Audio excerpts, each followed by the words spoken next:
Hi everyone, how have you all been? Oh, it's always so great to see you guys every single week. Fireboy, Big Bash, Khan, Kidding Cell, Classic Brickman, Darksaber, Fireboy, Harshly Critical. Sarah, it's great to see you again too.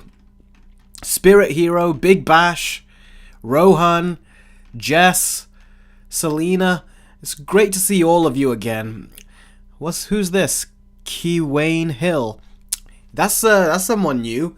Welcome if you're new to the channel. Great. I welcome anyone who comes into these live streams. So thank you. I hope if this is your first time that you really enjoy it.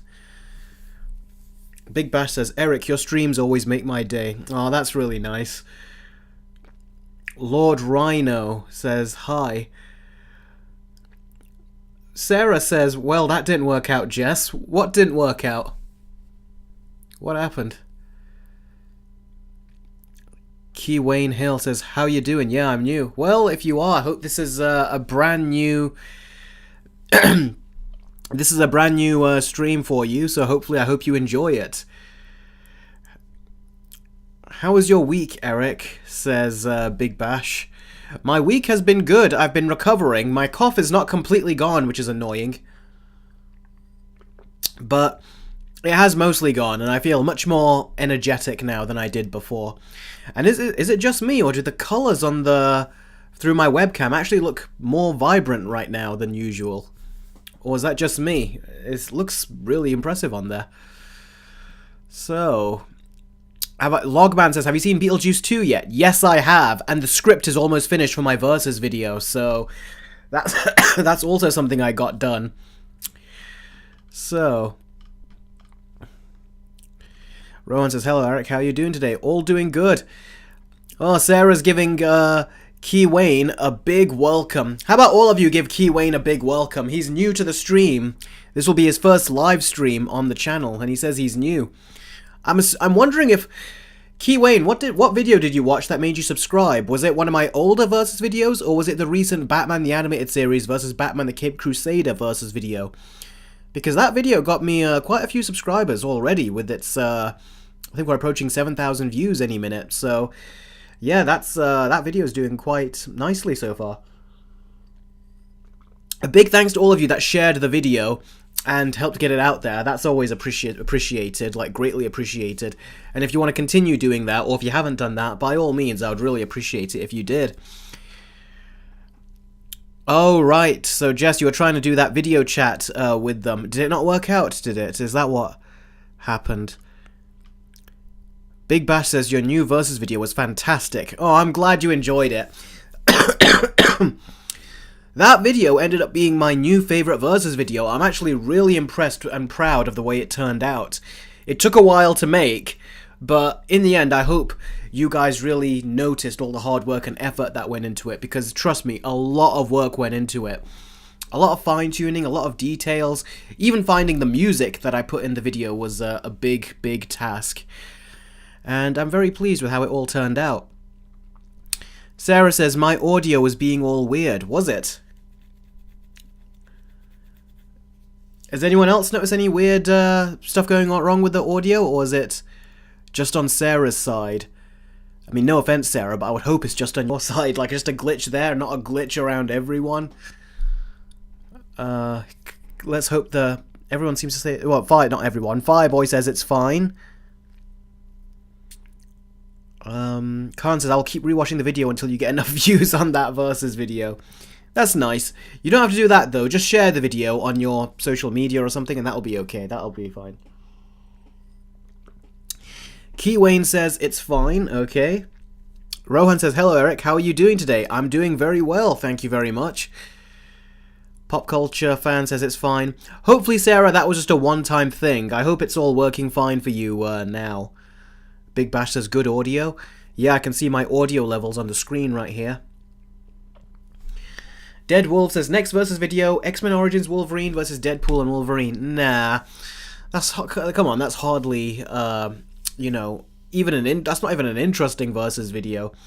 I mean, I do see the parallel. The reason why you're saying do it is because Deadpool and Wolverine are in both. But in that particular one, I don't think so. I don't think it's... aside from the obvious, I don't think there's anything really to compare there. Oh, Keywayne Hill says it was your Spider-Man versus video I came across that made me subscribe. Oh, cool. Which one was it? I think I've done 3 of the Spider-Man versus videos. Spider-Man 1, the 3-way Spider-Man 1 versus video, the 3-way Spider-Man 2 versus video, and the 3-way Spider-Man 3 versus video is what I've done. So I'm curious which of those 3. But yeah, those 3-way Spider-Man versus videos, it took me a long time to make. Especially the last one I did. I think that was 45 minutes long, the Spider-Man 3 versus video. Or was that the second one? Basically, the Johnny Depp court case was going on, and I was watching that hours on end, whilst also editing it on my previous laptop that was so slow. So it was really tricky to get that one done. And of course, long videos means it takes a long time to edit, and then it takes a long time to export, and then I had to deal with various different iterations because I had to get rid of the copyright claims they got. Ah, Keywayne Hill says it was the one with the first movies. Well, I'm glad you enjoyed it. I've done it with each of the Spider-Man movies. So I've done Spider-Man 2 versus videos, Spider-Man 3 versus videos as well. Khan says, what is your top 3 favorite versus videos on your channel? Mine is your first It versus video, your Snyder Cut versus video, and first 3-way Spider-Man versus video. Ooh, those are some good top picks. I don't know which are my favorite because I probably don't watch my videos as much as you guys probably do. You know, because I know I've seen you guys comment multiple times on those videos on different dates, so it means that you guys have watched them multiple times. I haven't watched them that often. I watch them tons when I make it, and then I just don't watch them again after that. I do occasionally rewatch some versus videos, but I'm usually working on new ones, so I don't get time to really watch the old ones very often. Big Bash says, I love when your versus videos are 40 plus minutes. Oh, I'm glad. Oh, Max Tull just subscribed to the channel. Well, that's good. So, you got a new subscriber on the channel? Hopefully, if Max Tull is able to come to this live stream, I would greet him personally. Let's see here. Sure, I think I have time. Depends how long the stream is because I'm still kind of sick and need sleep. Oh, Sarah, you're not feeling well. Oh, well, my best wishes. You can see I'm still not fully recovered myself. I send you my best wishes. I really hope that you're taking care of yourself and that you're warm right now. Don't stay in a cold room. Make sure you cover yourself with your blankets. That's certainly what I did when I had the cold. Khan, I don't know which top 3 versus videos I can choose. Right now, I'll say my Batman Animated Series versus Cape Crusader video. My It versus video, I love that as well. That took me a whole month to make, I remember. So that was a very good one. Let's see, what else? What's another one I can pick? I also really, really enjoyed the Jumanji versus video I did. That one I had a lot of fun with. So I'll say those 3 right now. But yeah, the Zack Snyder Justice League, that was also a great one. I was very pleased with that one as well. That took a lot of work to make, that did. Ethan's Drawings. And again, another reason I saw that is because you're a member of the channel. Your name is green and it's got an emoji next to it, a star. So I can see that. It says, hey Eric, would you want to do a versus video of Willy Wonka and the Chocolate Factory and Charlie and the Chocolate Factory? Yes, at some point I would. The reason I didn't for all these years was because the Nostalgia Critic already did it. And then I was like, well, I don't know if I really should do it, because I think he's done a very good job of it. But it's been a long time since that video, so yeah, sure thing, at some point I could. Big Bash says, Eric, have you considered doing an hour-long versus video? I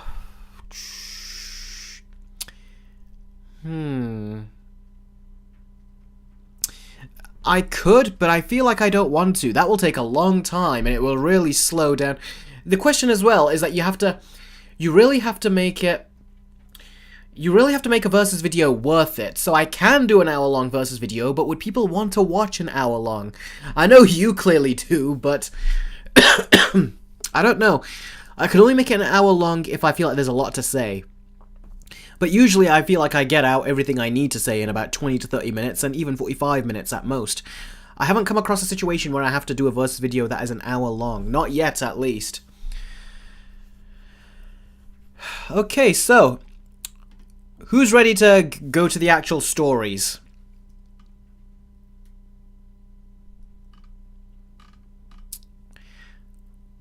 Selena says, for your versus videos, for new movies, do you use trailer footage or do you wait for the movie to come out on digital? For new movies, I use trailer footage and footage that is out there.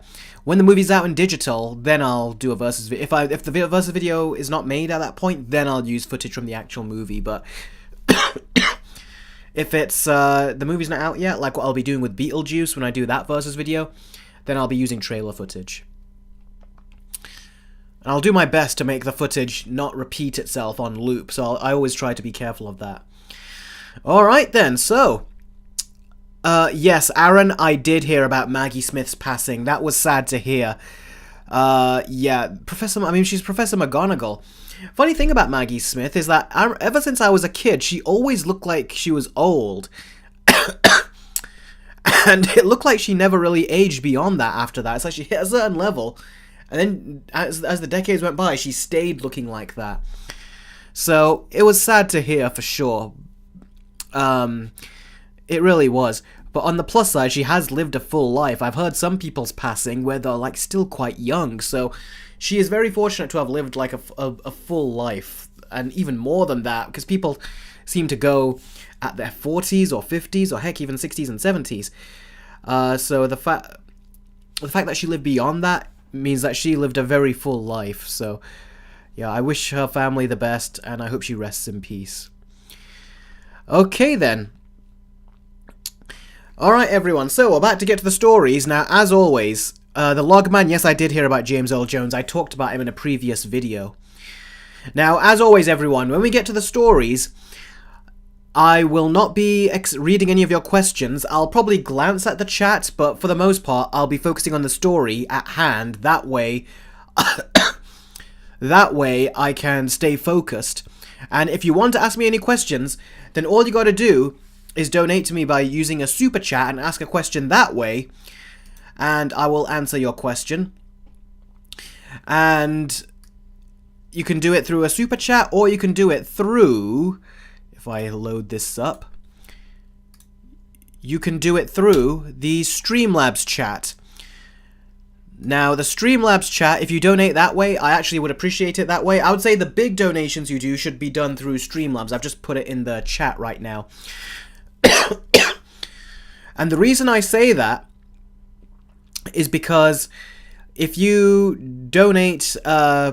basically through Streamlabs, 100% of the donation goes to me, none of it goes to YouTube. And Sarah, when you did all those donations through Streamlabs, let me tell you, it really, really helped. Like, seriously, it did.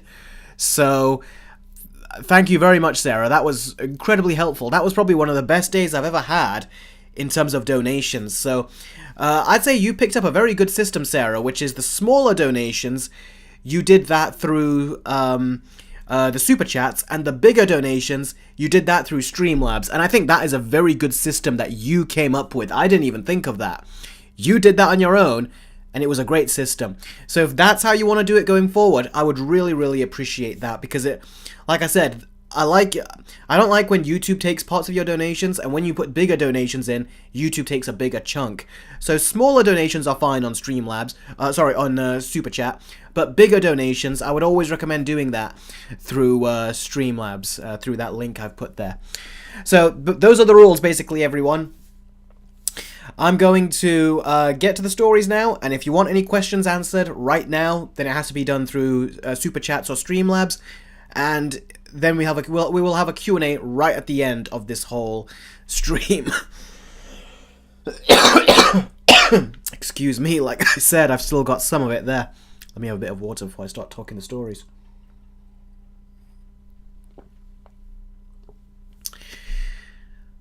Okay. Oh, look at that. Jess says, that's why she's the GOAT. Oh, you seem to be the GOAT, Sarah. People giving you these badass nicknames. Okay, let me just fill up my water. Fireboy, Sarah is very kind, isn't she? All of you are so kind. I've got the best viewers in the world. Okay then. So, we're about to get to the first story then. And the first story is... looks like we might have our Green Lantern.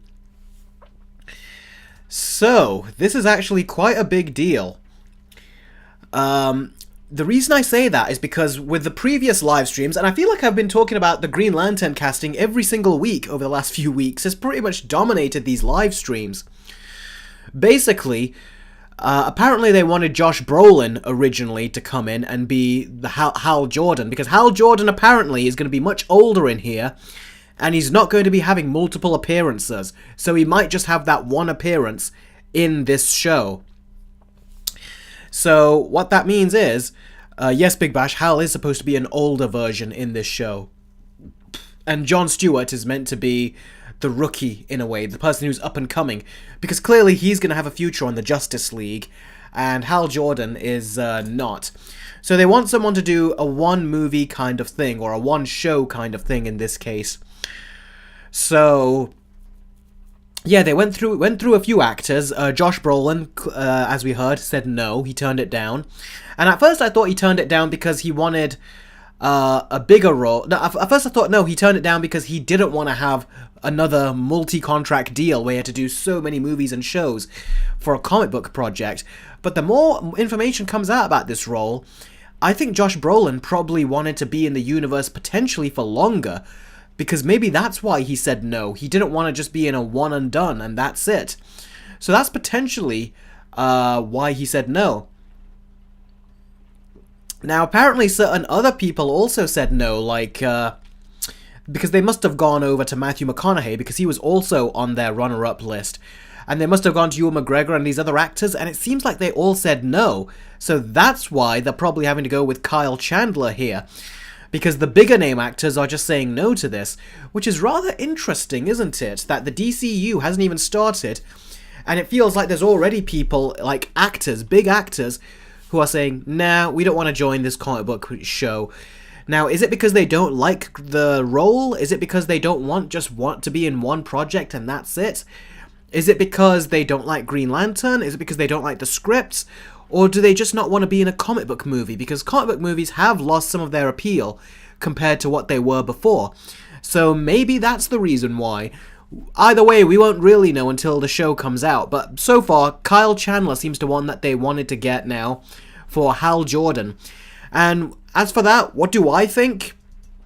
I personally think that he's actually a surprisingly pretty decent choice. Yes, he's not the big star power kind of name, but he's not like a down-in-the-dumps kind of name either. I think he's a respectable name, I think, if I had to give my opinion on it. And I think when you just look at Kyle Chandler and you see him in the movies he's in, he can play serious and he can also play goofy. If you look at Godzilla King of the Monsters, which I did a versus video on, he was a lot more serious in that movie.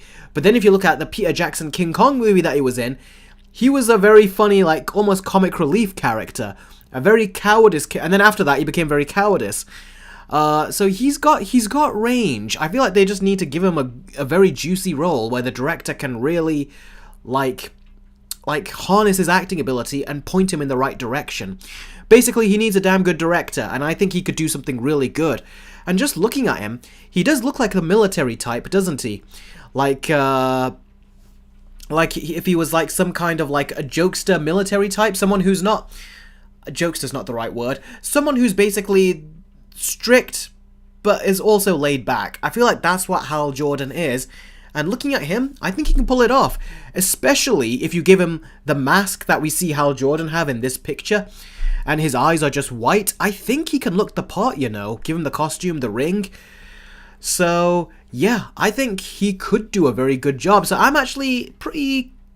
I mean, it's not, I'll say this, it's not a super exciting casting choice. It doesn't make me want to jump in the air and say, yeah, you got it. But it does make me think, I can see that.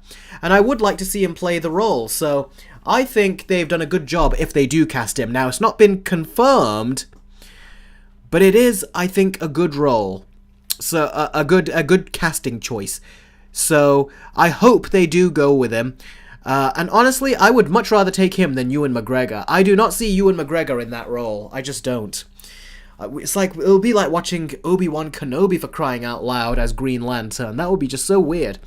So yes, Kyle Chandler looks like he'll most likely end up being the Green Lantern in the movie.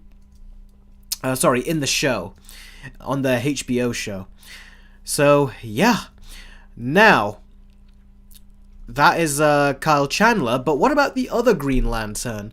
What about John Stewart? Well, it looks like, in terms of John Stewart, we've got these two actors. It's down to these two. Let me just make this image bigger for you guys. If the software allows me to. There we go. These two are, right now, the runner-ups, or the two in the running to play John Stewart. And I gotta say, when I saw these two images, I was so happy. Because, let me see if I've got a picture of John Stewart.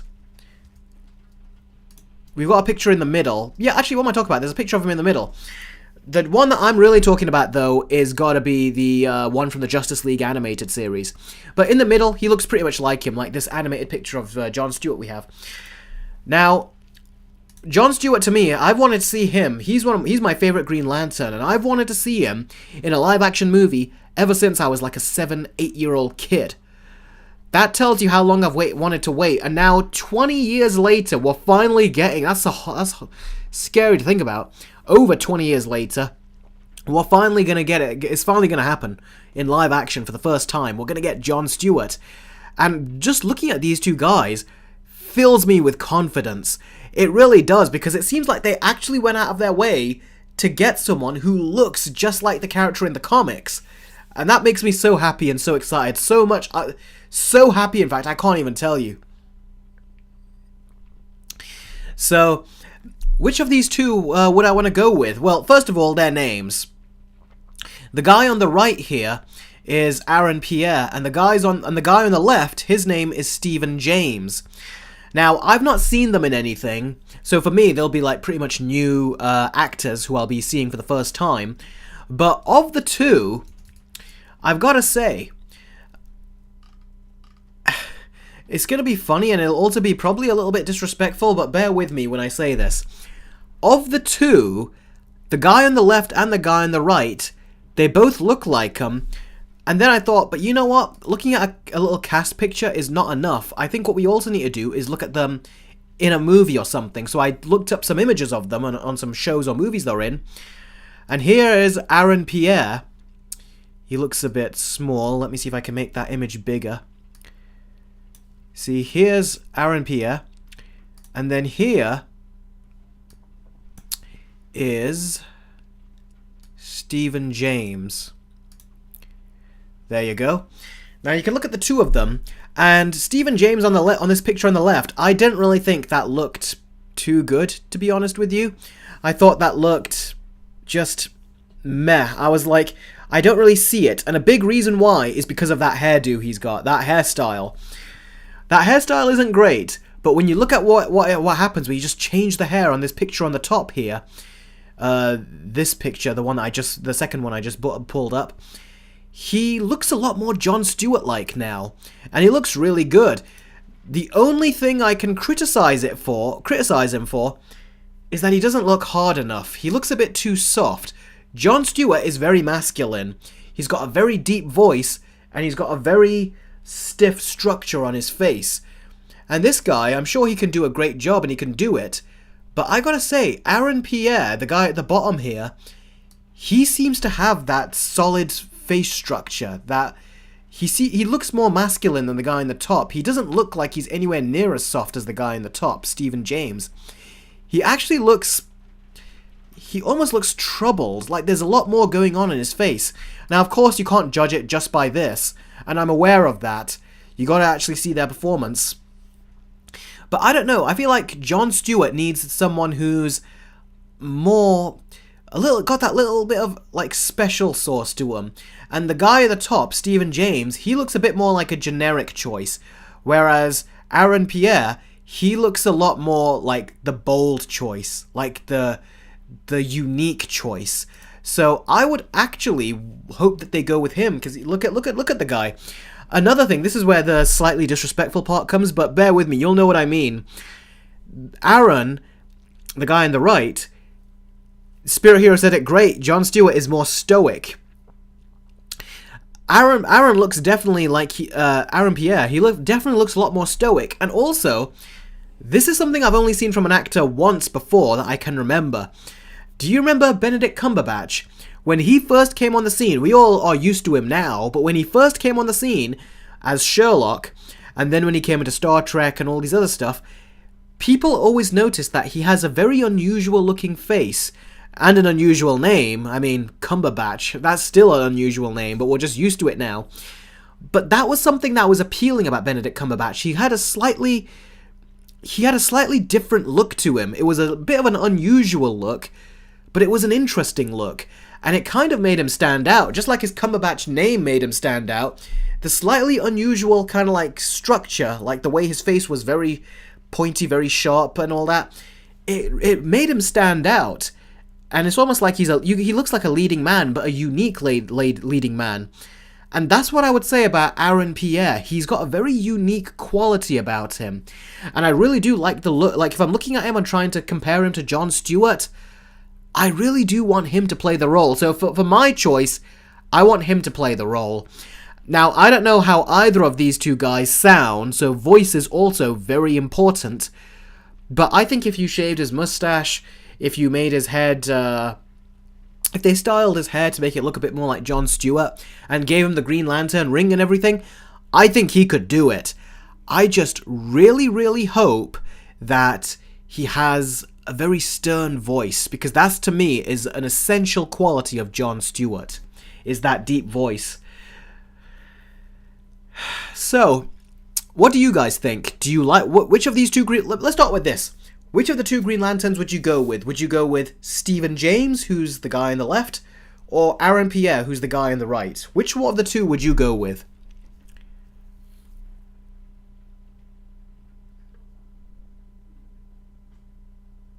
Fireboy says, I'm so happy to see two actors for one of them to play Jon Stewart in Lantern. Yeah, they both look good. Now let's see, the results are coming in. Big Bash says Aaron Pierre. Fireboy says I go with Aaron. Khan says, honestly, Aaron Pierre is probably the best choice. Even I think so. Robin says Aaron. Rohan says, I would go with Aaron Pierre. Manola says, hi, Eric. Hi, Manola. Thanks for joining the stream. The Dark Lord says Aaron Pierre could pull off John on looks alone. I agree. Harshly Critical says Stephen James. Okay, that's a first for Stephen James. Khan says, but honestly, I would definitely go with Tom Holland for Jon Stewart. You're just trying to pull my leg now, Khan, aren't you? This is too early in the stream to be doing that. G Gamer says, Rohan says I would go with Aaron Pierre. Spirit Hero says Aaron, though I don't believe Stephen can't do it. Yeah, I think they both can do it. Let's see. Sarah says, I don't mind so much as long as the actors do the character justice. That's a very good response. I also agree with that. But because I've got a very strong vision in my head as to what I want Jon Stewart to be like, I think it would be Aaron Pierre for me. Thrawn says Aaron Pierre. Classic Brickman says Aaron, I suppose. Big Bash says I'd go with Amber. Big Bash? I said this is too early to be doing that to me right now. No more Tom Holland, please, said Deadwolf. I agree. The Spirit Hero says the chat is going to turn into a meme again. Yeah, it looks like it's going to. Sarah says, I understand that well. That's good. Khan says, I know, I'm pulling your leg. It was just being for fun. It was just been fun. Yeah, I know you're just having fun. But now Big Bash is having fun. The Dark Lord says, not again. Fireboy's like, no memes. Yeah. Alright then, so it looks like a lot of people are going with Aaron Pierre. Do you know what I'm going to do? I'm going to do a poll. Who wants a poll? Kevin Spacey has Hal George. Seriously. Sarah says Big Bash is onto something. Sarah, not you too. Oh man. You guys all... You know, I don't even know where all this came from. How you guys just like to see me suffer sometimes. Alright then, let's get the poll started. Alright, start a poll. Let's see. Who should play Jon Stewart?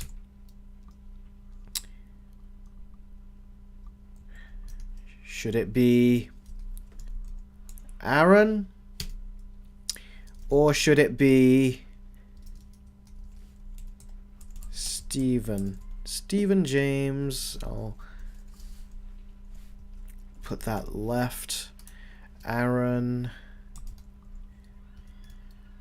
Where is...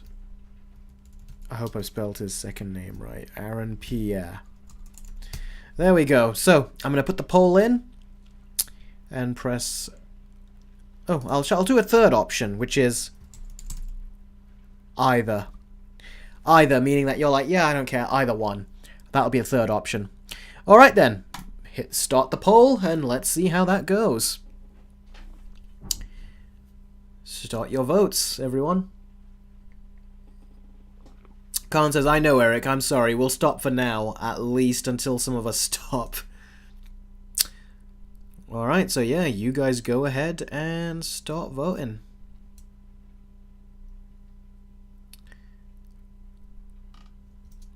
Let's see, how's the votes going? Ooh, I just clicked on the votes. Quite a lot of you are going for Aaron.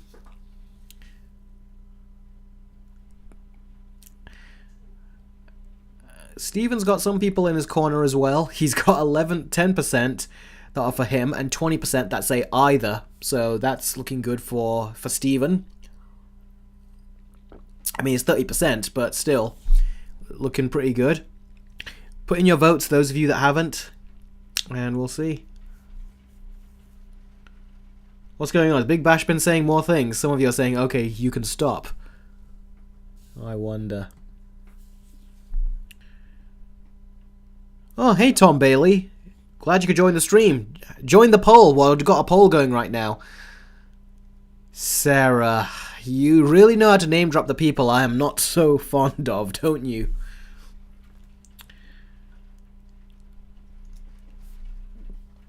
Oh, let's put the alert box, the chat box.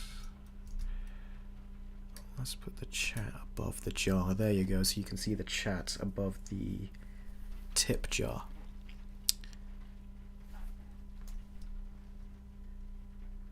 Darklaw says, kids, please, I only have so much vodka. You're a funny guy, the Dark Lord. I like you. That's why I'm gonna kill you last. Terry Crews as Jon Stewart. No. Jordon. Not you too. Are you doing this on purpose to kind of get to me? You know that's not what I'm gonna like right there. Sarah, that's a Arnold Schwarzenegger quote that I just did. I don't quote Arnold very often.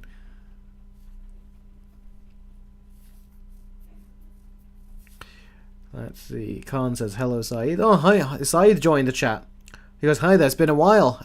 Has it been a while? I thought I've sort of seen you drop in a couple times before. Chris Pratt as Jon Stewart. You guys. Ryan Reynolds says the G Gamer. All right. You know what? I think we're gonna stop the poll right now. I think that's enough. All right then. End the poll. So let's take a look at the results. 70% chose Aaron Pierre, who I also chose. So yeah, that seems to be that's a big one. That is. Looks like he's won the vote. And then 20% say either, so they don't care, and 8% went for Steven James.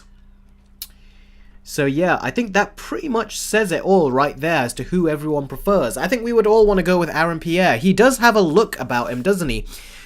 Steven, I'm sure, is a great actor, but he looks like the obvious choice. But Aaron Pierre, he looks like he's a unique choice. I'd be very curious to see how he would do. And again, he must have that deep voice. And of the two, he looks like he could get you could get a deeper voice out of him. Now, I don't know if that's fact. We're gonna have to see what James Gunn does. But I think he's pretty. He should be a pretty good choice, a pretty solid choice. So here's hoping.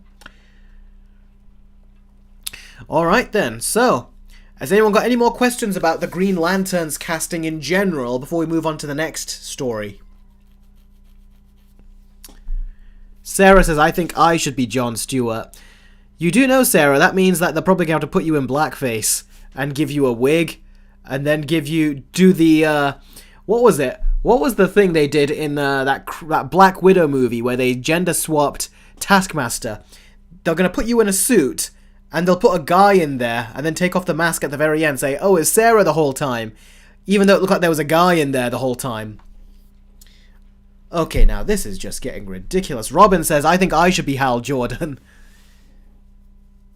Tom Bailey, who is Morris Chestnut? You guys are... Now you guys are getting some... I don't even know how you're doing it. Somehow you're getting even weirder. You're becoming memeier, if that's a thing. Holy moly, I didn't realize it's pouring rain. Like it's like pouring out there. Chuck Norris for Jon Stewart. Seriously. Supersonic Adventure says, Eric, how's it going? I would like to say it's going good, but it's kind of a bit nutty right now. Have you seen what the chat is doing? They're going crazy. I'm saying, well, what do you think about the Green Lantern casting? And now they're coming out with all these crazy names to play Jon Stewart. Sarah, she's now saying Jack Black as Jon Stewart. The Rock as Jon Stewart. Ray Fisher as Jon Stewart. I will say one thing, though. As I was looking for pictures of Aaron Pierre and Stephen James, there was one picture I found where I thought Aaron Pierre did look quite a bit like Ray Fisher, with a certain hairstyle he had, and you know how the way he was lit and the way he looked. He did look a little bit like Ray Fisher. So I was like, whoa. So let's hope that he doesn't have that similar look in the final movie. Okay, Peter Dinklage as Jon Stewart, Shrek as Jon Stewart. Alright then, that's it. I think that's enough for that story. Let's move on to the next one. Alright, now here is the next one. Batman villains, Bane and Deathstroke getting movie treatment at DC Studios. Now, this is an interesting story because we have The Penguin, which is a HBO show, which is a Batman villain. We've also got the Joker Folie à Deux coming out in a few days' time now. Suspect a review and versus video. So basically, we've got two Batman villains who have gotten their own standalone project. And we even got Peacemaker, the more you think about it, who is a villain. But I would say he's more anti-hero, maybe even hero by the end of Peacemaker the show.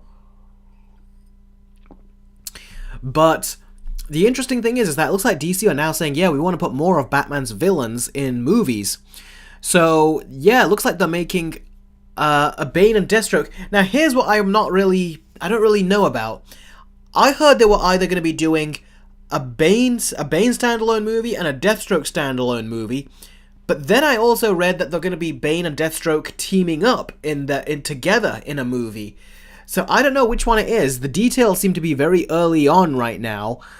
But that's a bizarre thing to me, to team these two up. Like, Bane is a big villain. Deathstroke is getting bigger, but he's not quite on that level. So it's bizarre that they would put Bane together with him. I mean, they are both bounty hunters, so there's that. But to put them both together, that's a little bit... a touch confusing to me as to why. Like, I want to know why. Why do they want to do that?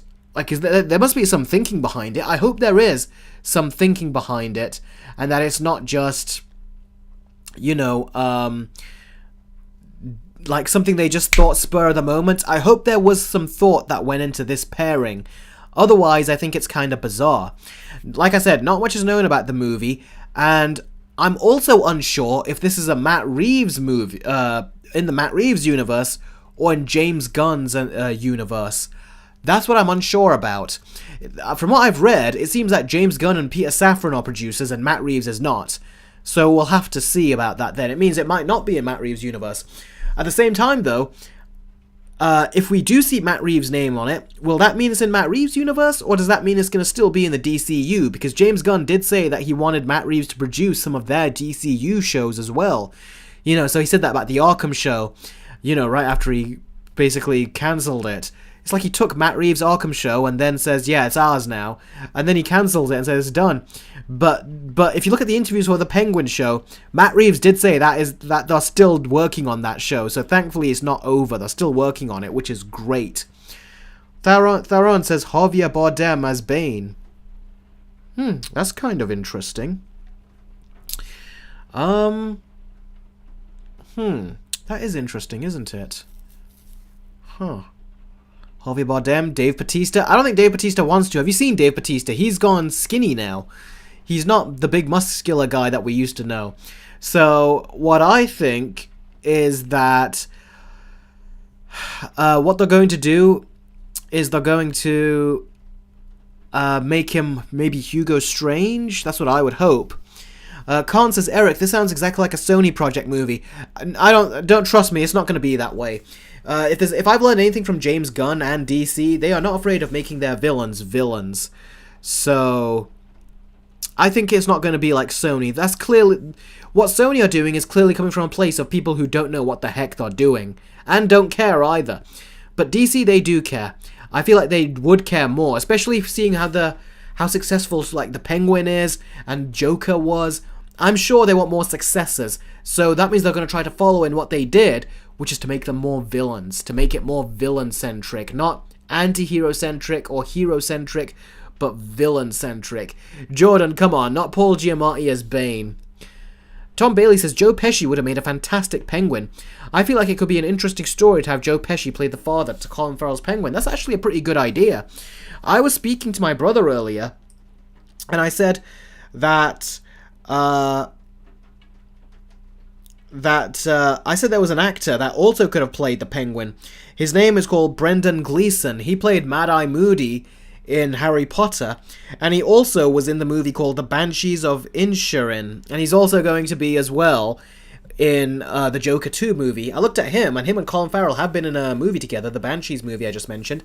He looks like he actually could have been like the Penguin without doing the prosthetics to make him look big, because he already is big. So I actually thought that recently. So who knows, maybe he could play Penguin in James Gunn's universe.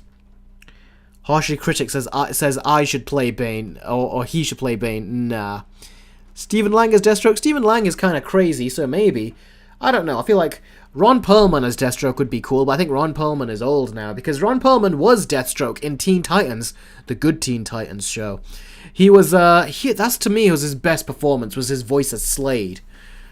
That was so good, so maybe he could? I would love that, if they could pull that off. But yeah, so that's what they're basically doing here. And here's another picture of Bane and Deathstroke.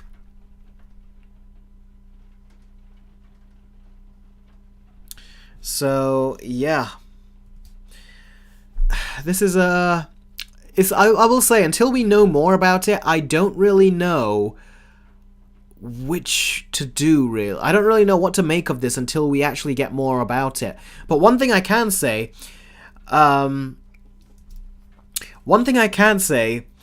is that they are hiring the same writer for this movie. They're hiring the same writer that Marvel hired for Captain America: Brave New World, the upcoming Captain America movie.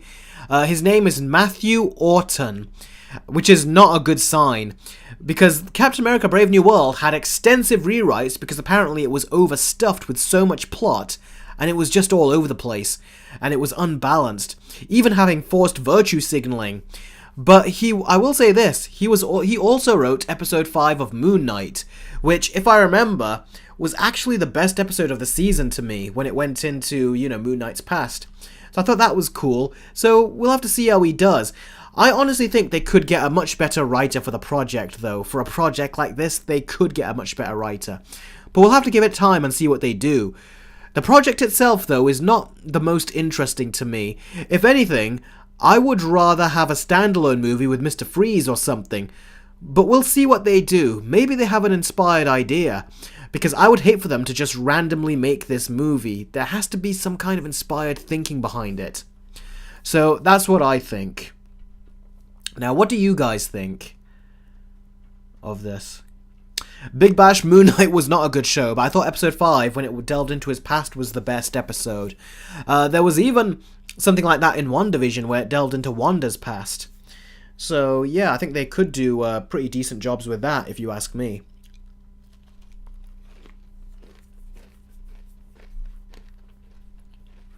Sarah? I don't know if I can trust you Or if you're really just quoting Bane from The Dark Knight Rises.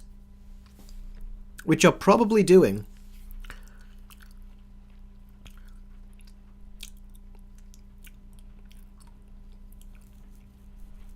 Oh, that was a nice one, the Dark Lord. The Dark Lord says, once I heard who was writing this, it would bring me to tears if I still had tears to shed. Very good one.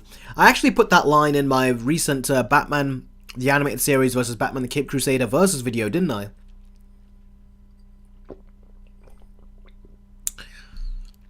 Patrick Stewart as Mr. Freeze with no ice puns. Yeah, Jess, that would be an interesting one. But yeah, I think Mr. Freeze origin would be interesting. Maybe even a Two-Face origin. I always wanted Batman to be included in that, though. But if they want to make a show about Two-Face, that would be cool, wouldn't it? About Harvey Dent or something?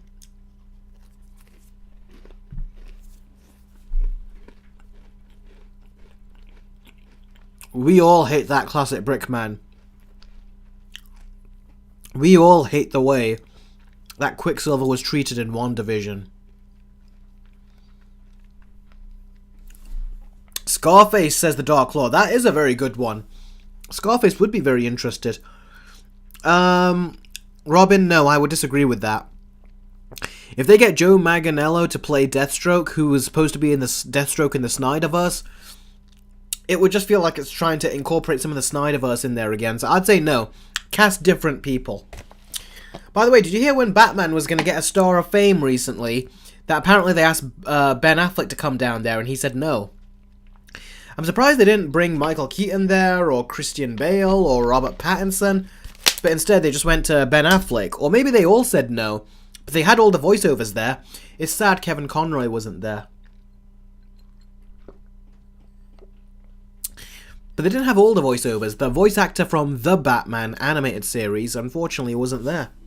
They got the Brave and the Bold Batman voice over him, which is irritating. And they even got the Caped Crusader one, who's barely been Batman for long.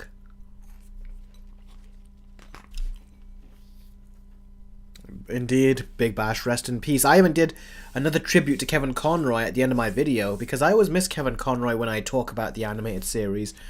Particularly when I have to make a video about it.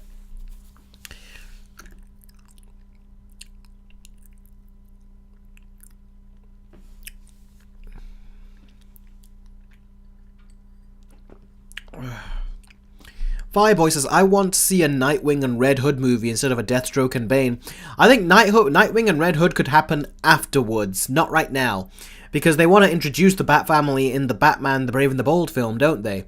So they need to introduce the Bat Family before they can start having them, you know, split off with other characters. So I would say wait on that one.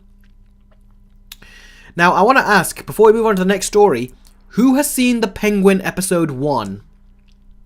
I'm going to wait for you guys to respond to that in the comments. I want to know that. I want to ask you that before we move on to the next story.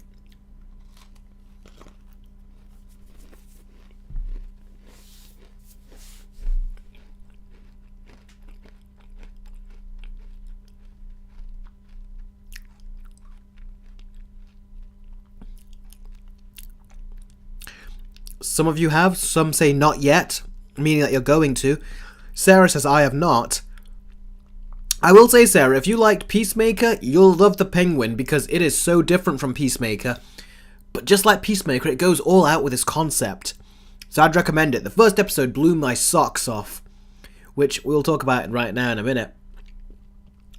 Jess says it puts Echo to shame. It sure does, especially with that R rating. Classic Brickman says, I don't have Max. Sarah says, oh shit, hyping me up, are we? Well, yeah, if you love good television, then yeah. It's also got a 94% on Rotten Tomatoes. So, yeah. Yeah, Khan, don't worry. Yeah, you can watch it after the stream is over. Episode 2 is coming out today in America, tomorrow in the UK, so I'll be watching it tomorrow. Also, I've watched 8 episodes of The Boys Season 4, so I've got 2 episodes to go. I'm going to try to watch that after the stream tonight. Yeah, Khan, never trust IGN. I don't know what the hell they're playing at. They gave Agatha an 8 out of 10, They gave She-Hulk an 8 out of 10, but they gave The Penguin a 5 out of 10, which on the Rotten Tomatoes scale is a rotten.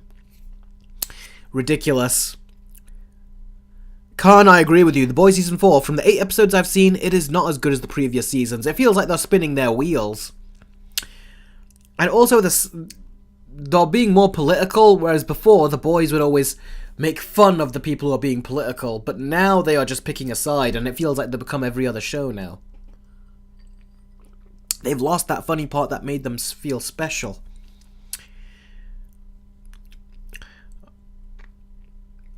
Jordan says, Agatha is quite good, actually. Okay, I'm glad you enjoy it. But compared to The Penguin's amazing. Like, everyone is saying it's amazing. Except for IGN, clearly. But everyone is saying it's amazing, and I will say, The Penguin really made me reevaluate my standards on these superhero TV shows, because it really made me realize, wow, The Penguin is right up here in terms of quality. You can tell the professional... Ooh, excuse me. I don't even know where that came from. Like I said, the cold is still having after effects. But The Penguin is up here. It's clearly being made by the professionals. I agree, Sarah. I trust IMDb the most as well. But yeah, The Penguin is made by professionals. And then you get Marvel, who it feels like they're getting newbies to write their shows who have never written a show before. And you can just always tell it feels very inexperienced, it does. The G-Gamer says, Penguin Show IGN. Too much water. Hope you get that reference. Too much water. I don't really get that reference. I'm sorry, bud. But anyway. Oh yeah, they gave Last of Us 2 a 10 out of 10 as well, didn't they? Ridiculous. Alright then. Now. It's time to talk about that penguin. Whew. Now. Episode 1 of The Penguin. Now, I saw it... Thankfully, in the UK, you can actually get a streaming service and you can watch it here as well. So I was able to watch it early with you guys, which was great. So yeah, basically, The Penguin. Now, the first episode... I don't even know where to start. I will say this. Let's talk about the story. Now, do you know how stories usually take, especially with these superhero shows, it takes several episodes for you to actually find out what the actual story is. Usually, they'll give you little teasers and little hints and things like that. But they don't normally tell you what the story is about. The Penguin, however, tells you exactly what the story is about in the first... I'm not kidding here. In the first 10 minutes. In the first 10 minutes, you find out, oh... So that's what the rest of this show is going to be about now. Like, literally, it tells you what the rest of the show is, what you're in for, and what the character has to go through in the first 10 minutes. And that just blew my mind, how it was able to do that. Big Bash said, not wasting time. I respect that. It really does. It doesn't waste time. Sarah says she has to go. Oh, I'm so sorry, Sarah, that you have to leave. I was hoping you'd stay even during the Q&A session because you asked some very good questions. I will say this, Sarah. I'm only going to be doing this. I'm going to be speaking about The Penguin for about 20 to 30 minutes. If you come back after that, if you have any questions you want to ask me, by all means ask it and I'll answer them because you give very good questions, you do. It really makes me have to think. It makes me realize things where I'm like, oh yeah, I didn't really know that either, like when I answer them. So... I hope to see you again, Sarah. And by the way, this was going to be a no-spoiler review as well, by the way. So if that's one of your worries, you don't have to worry about that. But thank you, Sarah. I hope I will see you again later in the stream during the Q&A session. Take care, and good luck. I hope you get better soon.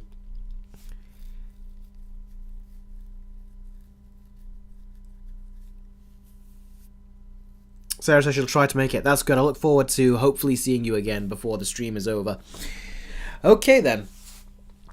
So, yeah, don't worry, guys. There's no spoilers with this when we talk about The Penguin. Don't worry, Sarah. I'll only be about 20-30 minutes with talking about this whole section. So, yeah, we'll hopefully see you soon. Okay, so going back to The Penguin... yeah, the story kicks into gear and tells you exactly what it's about in the first 10 minutes. And Also, the tone just feels really quite gross. Like, that gross is not the word. Let's just say, do you know how dark and dingy the Batman was? This takes it even further. Because now you're dealing with gangsters. Usually, yes, it was dark in the first movie, but you had your superhero Batman there to kind of like make things feel a bit calmer. You know the hero is there.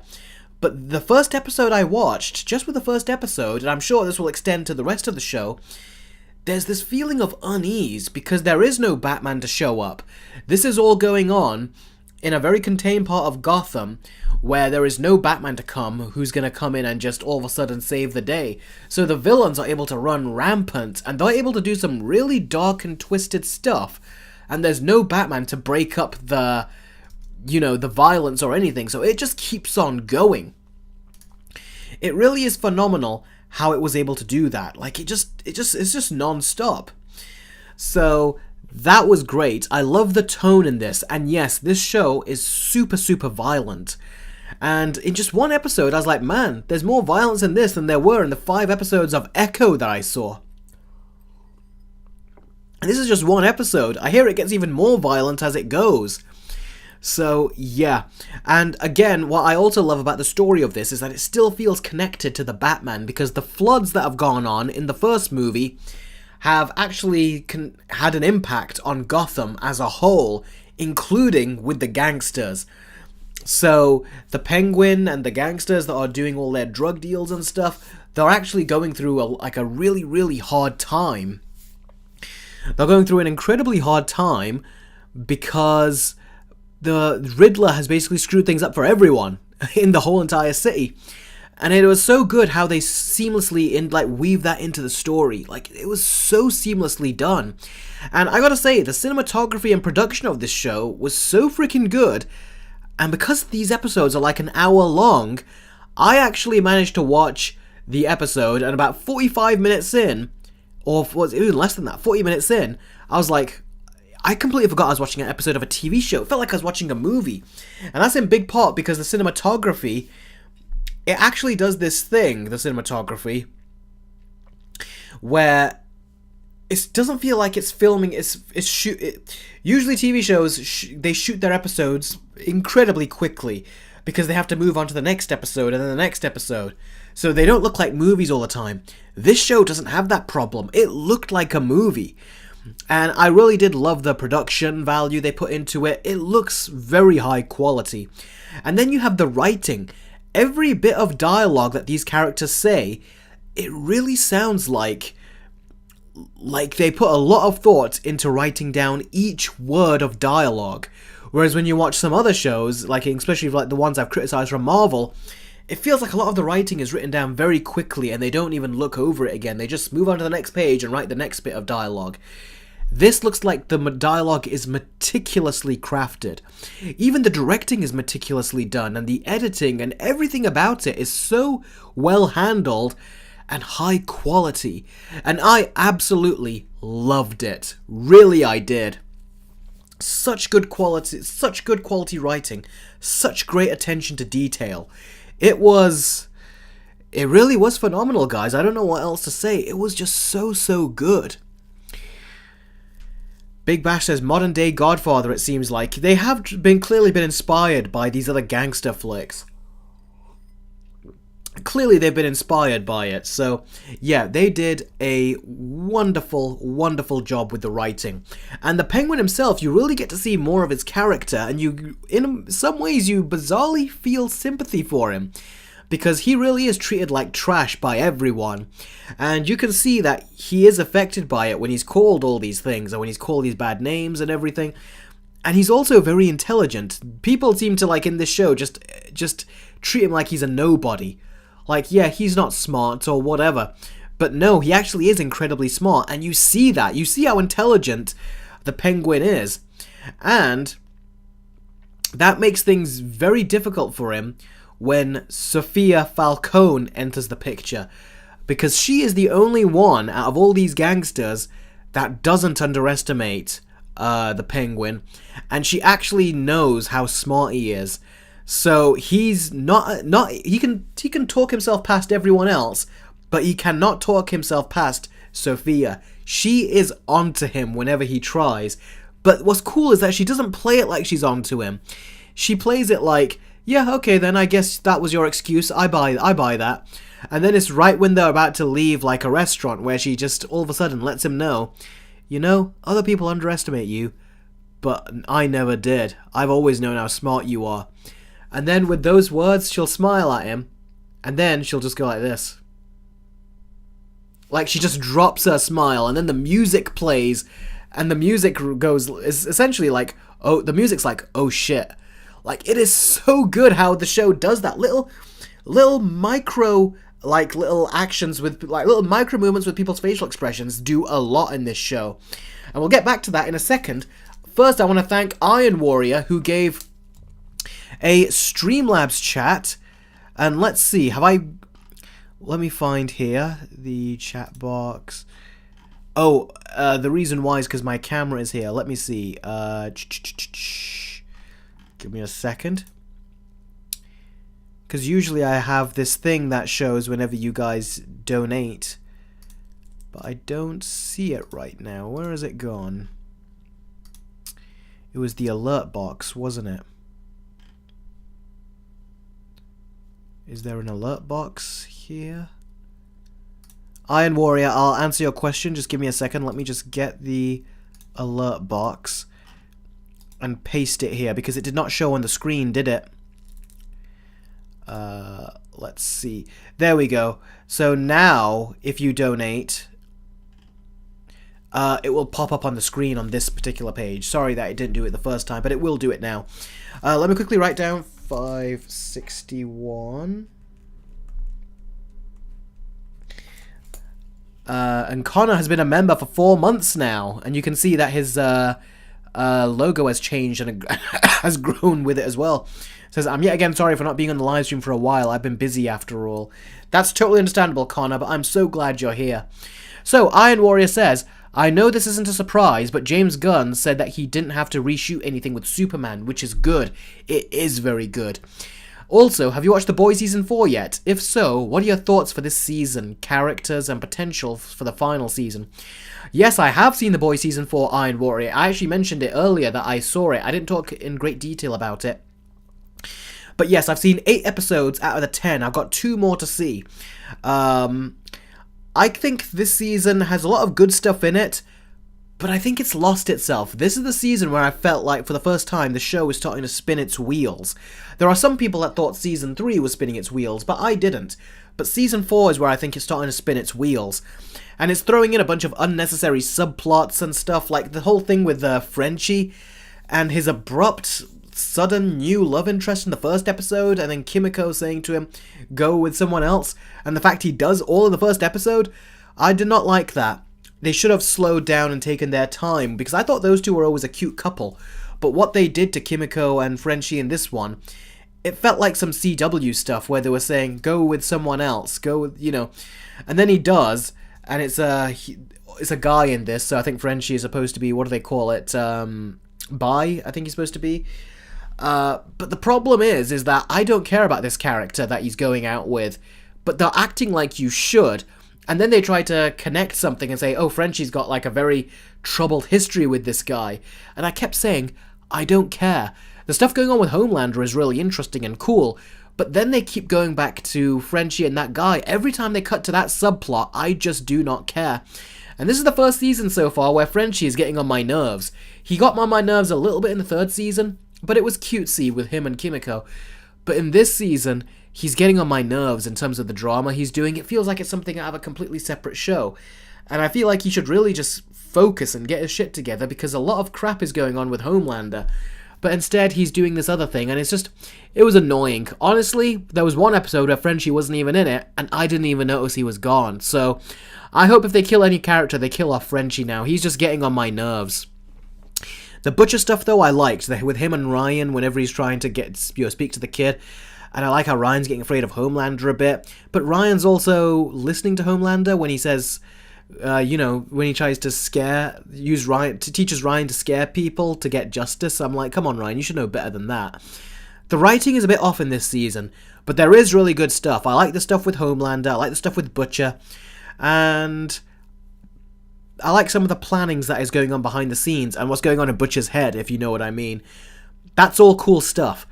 But there's a lot of other stuff in the show that's just okay, I think. So I think The Boys Season 4, I think it's the least good season so far. I've not seen the final 2 episodes, bear that in mind. The characters, I feel like, are less focused, a bit more all over the place. And I think the final season should be the final season. If anything, I think Season 4 should have been the final season. Let's hope they don't start, just wasting time. That's what I hope, Iron Warrior. Thank you very much for your super chat. Sorry, for your Streamlabs chat. The fact you did it on Streamlabs, I really appreciate that, buddy. So thank you very, very much. And yeah, with that, I'm going to move on to the next question. If you do donate again, it will pop up on the screen this time. So just letting you know about that. Alright, so back to the Penguin. So yeah, Sophia, the way she just drops those little facial expressions, where she does all of that, it is just, it's not only is it fun, it's a touch funny, but it's so threatening. It really, really is. You're so threatened by these characters, and then when you see what she does in the end, I'm not gonna say what she does, but it's just, I'm trying not to give any spoilers, but the things that she does, you're like, whoa, she is messed up, and it's only gonna get even more messed up because this is just the first episode. So I think they did a wonderful, wonderful job with all the characters here, including with a character that you'd think would just seem like a third wheel, or should I say a fourth wheel? Fifth wheel? I forgot how that goes. And that is Vic. Vic is someone who basically tries to steal the Penguin's wheels, and the Penguin points a gun at him and then ultimately says, "You're gonna be helping me," and then he basically helps them. And they eventually grow like some sort of bond, basically. It's like they're kind of like... It's like the Penguin is very lonely as a person. And Vic is like the only person that he can actually talk to and almost pass his wisdom on to. And he says to him, "You got potential and everything," but you can really tell that Oz is lonely and he wants someone... Because everyone else sees Oz as dirt under their shoe. They don't give him any credit. But Vic is the only one where he feels like, this kid, I can teach him stuff, I can say stuff to him, he'll fear me, and he'll think that I am like top level, because if people think Penguin is low, Vic is even lower, like all the way to the ground. I'm putting my hand right near the bottom of my floor right now. Vic is that low. So to the Penguin's here. It gives him this feeling of superiority by having Vic be so low and him be up here. So that is what I think is really, really good about their dynamic, is that the Penguin is like more in charge and Vic is someone that he sees as beneath him. Whereas in this show, no one else seems to be beneath Penguin. Like everyone else is above him. He's the lowest on this sort of like gangster level, and the only person lower than him now is Vic, and that's because the Penguin put him there. But you can tell they enjoy each other's company as well. Vic seems to be like just a normal kid, but you can tell that this is not going to be a good thing if he's being like taken in by the Penguin, essentially. And when you see how their relationship, what it was supposed to be, how the Penguin was going to use him and then potentially dispose of him, there's just so much depth here. I will say this show is incredibly rich. There is not one wasted character. It feels like every character has a place in this show.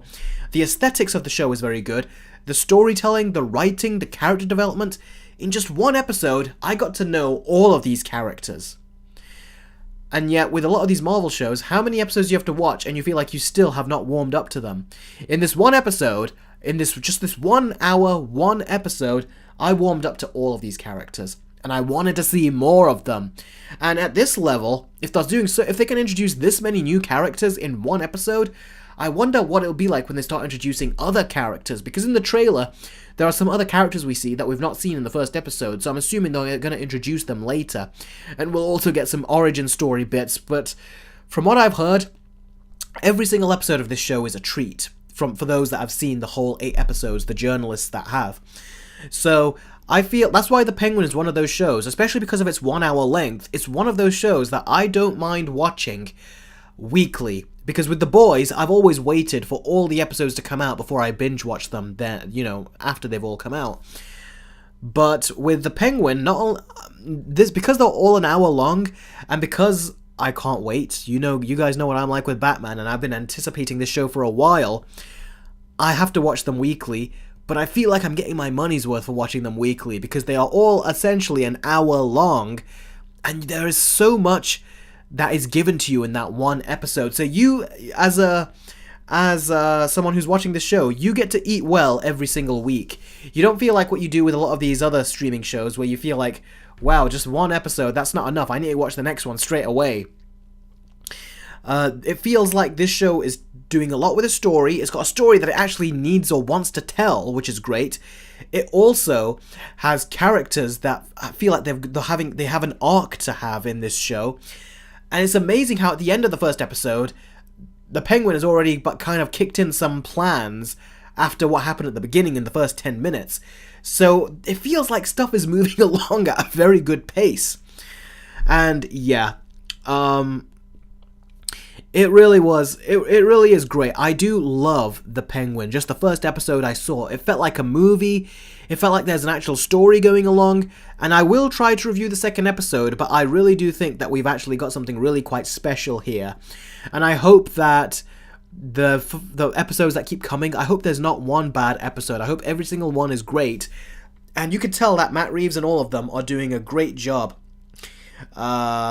with this. So yeah, this is a fantastic episode. I give it a 9 out of 10.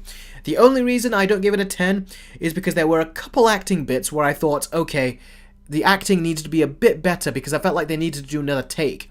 One scene with Vic where he's trying to act like he's hyperventilating, I felt like they could have done that a bit better. And there was a scene where Sophia talks at one point where she goes that you wanted me to prove that I'm not is that what you wanted? You wanted me to prove that I'm not, my reputation precedes me? When she said that, there was something about the delivery. I was like, I would have gone for another take.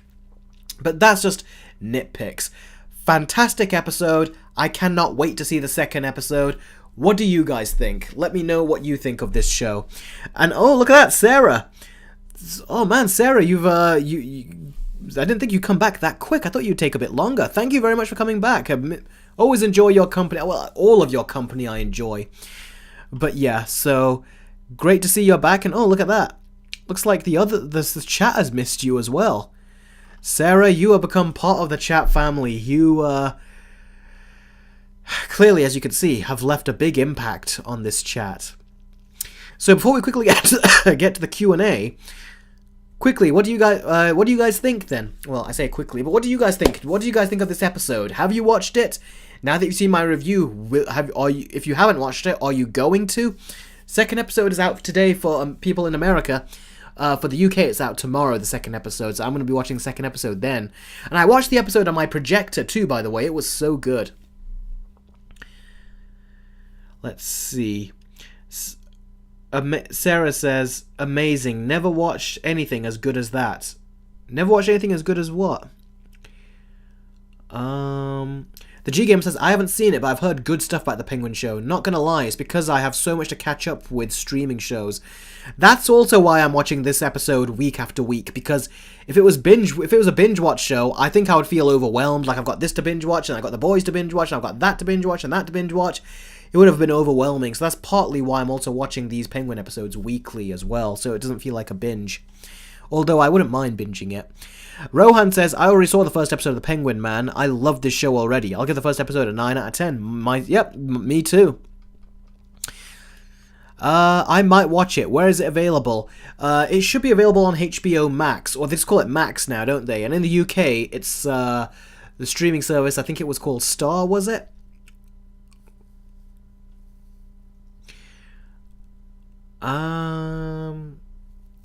But yeah, it's available though, basically. Let's see. The Dark Lord says, one could say after being sick of bad streaming shows, you'll be cured by Dr. Oz. You will. And here's the thing as well. A lot of people say that his name is Oz Cobb in this show. They take the Cobblepot away and call him Cobb. They call him Oswald Cobb. Oswald Cobb is his full name in this. But a lot of people call him Oz. And I think a couple of people call him Oz Cobb. But Oswald is his full name. His mother calls him Oswald. So, yeah. And, by the way, Star... I was wrong with Star. Star is on Disney+. That's what I got it confused with. It's on Sky and Now. That's what it's on in the UK. A friend of mine has Now streaming service, so I just watched it on his. So that's the great thing about streaming services. Before you decide to do a subscription yourself, you call a couple friends up and say, hey, have you got this streaming service? Do you watch it? And my buddy goes, yeah, I do. And then I was like, all right then. So yeah, I'll watch it on that. And then I did, and it was great. Big Bash says, I'm sick of streaming. DVD all the way. Sarah says, yeah, Type 7... Oh, you're talking about something else. Okay.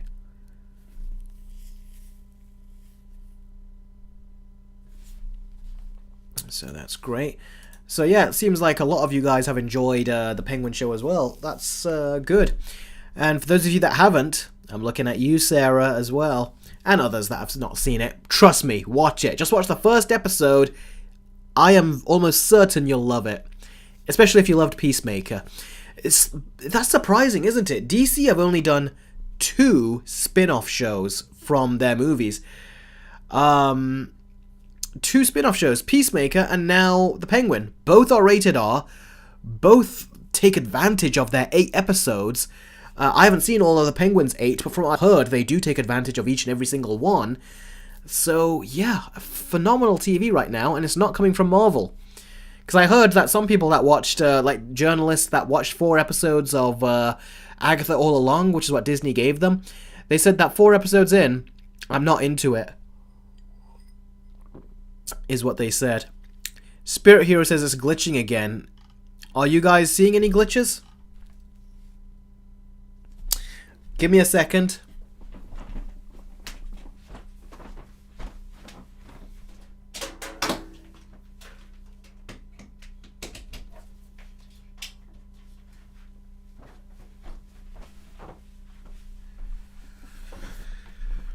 Okay, has it sorted itself out? Take care, Fire Boys. Great seeing you here. How's it going? Is the stream better? I just enabled something that should allow the internet to go faster here. Eric is not wearing shorts. Trust me, I want to be caught dead wearing shorts. I used to wear it when I was a kid, but not now. Tom Bailey says it's fine now. How's everyone else?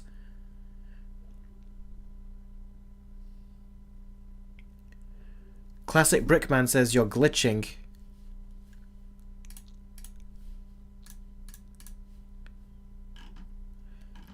Am I glitching? It's good. The problem with because I've got the stream loading on a page and it seems fine what I'm looking at. You're fine to me, says Sarah. There's no problem with it for now from my side. It's alright. It's good. Connection has been smooth all stream for me, says Big Bash.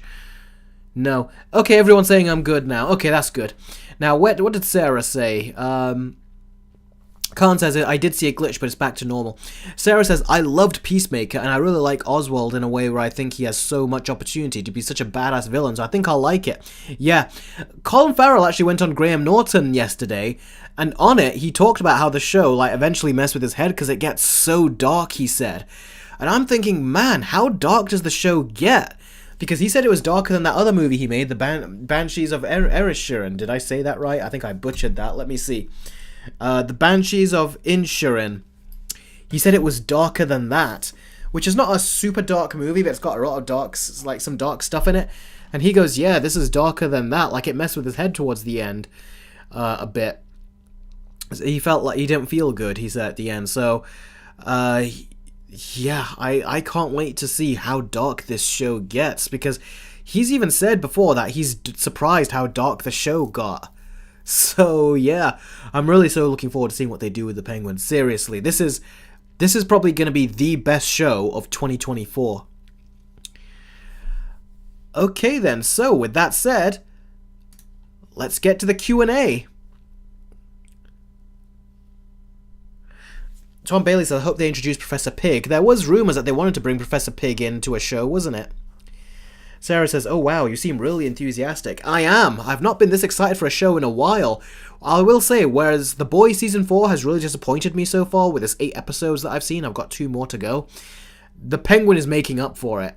So, really, this is just the one episode, it pulled me in, like it really did. So, Yeah, Jess, you're right, from Bullseye to Penguin, because Colin Farrell was Bullseye before. And you still are super impressed with that makeup job and everything. You still can't recognize that, and you still can't tell that's Colin Farrell. It's so good what they did. Elite says, the Penguin is great, but Agatha don't care. Yeah, Agatha is just another Marvel show, from what I've heard from people who... I trust, people who normally do criticize things more. Even some people I don't trust very much because they're not critical enough. Even they, who are very easy to please with pretty much anything, even they have said that Agatha just seems like it keeps going. Like, it's 9 episodes it has, and it feels like they've just made them like 25-30 minutes or something, and they're not as good. Gregory, great to see you here, buddy. Gregory says, how do you feel about the Chucky TV show getting cancelled? I only found that out just, I think, today, earlier on, when someone said... I thought I stopped watching it after season 1 because it got a bit generic to me. I like how the Child's Play before was like in a house. The recent, like the Curse of Chucky and all that took place in a house. Then after that, it took place in a mental ward, and then after that, it just took place in a high school, which to me just felt like a lot of teen streaming stuff. Like it was just generic to me. So I kind of fell off. But it's interesting they cancelled it, because I do know there are people that really did enjoy it. So that is a shame, unfortunately, but clearly the views weren't high enough what they were looking for. Sarah says, I find it funny that Marvel is leaning into a more child-friendly, light-hearted approach, less gritty and dark, and more just fun and goofs. Meanwhile, DC is going in the opposite direction. They are, but they're going in the opposite direction on properties that make so much sense. Like, Marvel's gritty show was supposed to be Echo, but even that ended up being goofy. And there was nothing remotely adult about it. It's like I swear they went in, like basically in the 5 episodes of Echo, I think there was more dark stuff in the first episode of The Penguin and more blood in the first episode of The Penguin than there was with the 5 episodes of Echo. That was such a phony baloney R rating in the Echo show, but it is legit in just the first episode of The Penguin, and I hear it gets even more insane, so... yeah, seriously, that show is so good with the first episode. I cannot wait to see tomorrow's.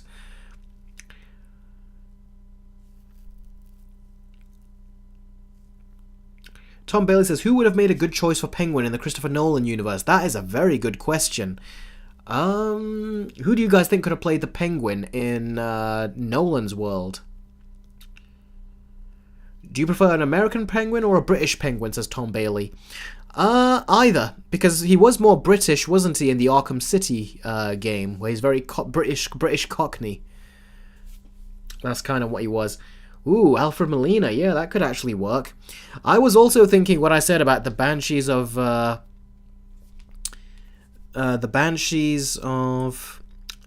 Inisherin. I said there was an actor in there. Brendan Gleeson. I think he could play a very good Penguin. Me and my brother were talking about it earlier. I think he mentioned another name, but I forgot what that name was. Nick Frost as Penguin in the Dark Knight trilogy.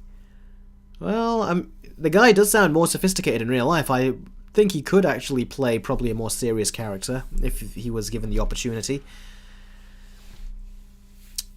Big Bash says Leonardo DiCaprio was supposed to play Riddler in the Nolanverse. Thing is, Nolan has responded to that and said that the Riddler was never a discussion or something, or that never happened, that it went to Leonardo DiCaprio. I heard something like, probably the studio suggested it, but Nolan wanted to go with Bane, because in The Dark Knight he said that Batman had already gone up against a psychological and mental villain, so he's already mentally challenged, Batman was, but in the next movie he wanted Batman to be physically challenged, because if the Riddler was there, it would just be a very similar thing. Connor says, what up, Eric? I just watched Saw 10, and man, is that film so satisfying. It is, isn't it? It's a very satisfying movie. Pop Culture Fan says, even though it's too late, imagine Jensen Ackles as Hal Jordan and Sterling K. Brown as Jon Stewart. Yeah, Sterling K. Brown, no, definitely not. He doesn't look like a Jon Stewart. And plus they want to go with someone who's younger to play Jon Stewart. So I like the people that they've got it down to. Joe Pesci, Jordan Smith, I think that's what my brother said. Joe Pesci as Penguin. Yeah. Joe Pesci could probably play a version, because he's played gangsters in the past, hasn't he? Khan, yes, I have finished the Invincible Season 2. I've just got to edit the final episode and put it on my Patreon. Then you can watch it. Aaron says, I might have to go to bed soon. What time is the stream on till? Let's see. How long are we got? Maybe 30 minutes. So get your super chats in, your Streamlabs chats, and get your questions in, so that way I can answer as much of your questions as possible. Sarah says, Joe Pesci was in Home Alone. Yes, he was. And when you find out what his movies are like, and how foul-mouthed he got in movies, and how violent he would get in movies, I'm actually surprised, looking back, that they even thought of putting him in Home Alone. Because he wouldn't be your first choice when you take into account what movies he's been in at the time, like Goodfellas, The Casino, and also, what was it, even My Cousin Vinny. More comedic role, but the amount of swearing he does in that and stuff. Although I think it is more understandable to see go from My Cousin Vinny to Home Alone. Although I couldn't really find any interviews of him.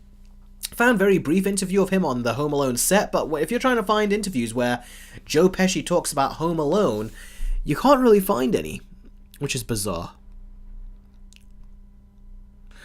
Big Bash says, Eric, how do you think Mr. Freeze would have been like in the Nolan-verse? I don't know, but it would have to be realistic, wouldn't it? Kind of like how he made Bane realistic.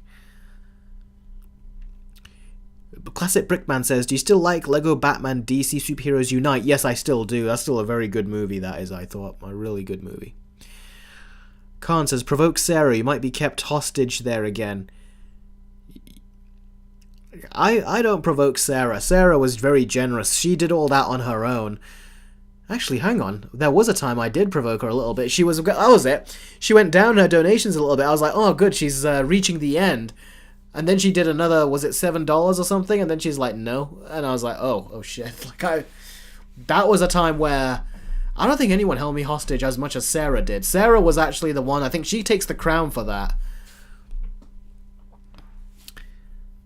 That was a funny stream. That was a fun stream, and it was also a funny stream.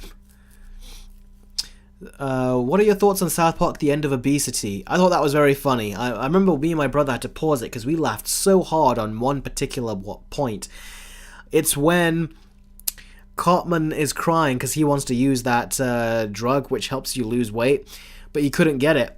And it was only for rich people, and he didn't have the money to get it. And he starts crying, and the kids are like saying to him, why are you crying? And he tells them. And then he goes, rich people get the drug. Poor people just get body positivity. And we started laughing so hard, me and my brother. We actually had to pause it. Because that was just so hilarious. And sometimes when you hear something presented to you in just a few words, it just clicks in a way you never thought of it before, and that made me laugh so hard. And my brother, we both had to pause it and have a good laugh and then say, wow, that is actually true. And that was good. That was really good. Jordon, yes, I have seen Hot Fuzz, one of my favorite comedies. It was amazing. Sarah says, yeah, I watched a documentary and they explained when he gets a script, he always puts a curse word in between some of the lines in the script. But for Home Alone, he invented his own curse word. Yeah, in Home Alone, Joe Pesci goes like he does under his breath swearing, like in the comical kind of effect, in the comical way. He didn't do it with actual swear words in that film, so he had to do that instead. And yeah, that worked. It made it funny. It kind of added to the cartooniness of it.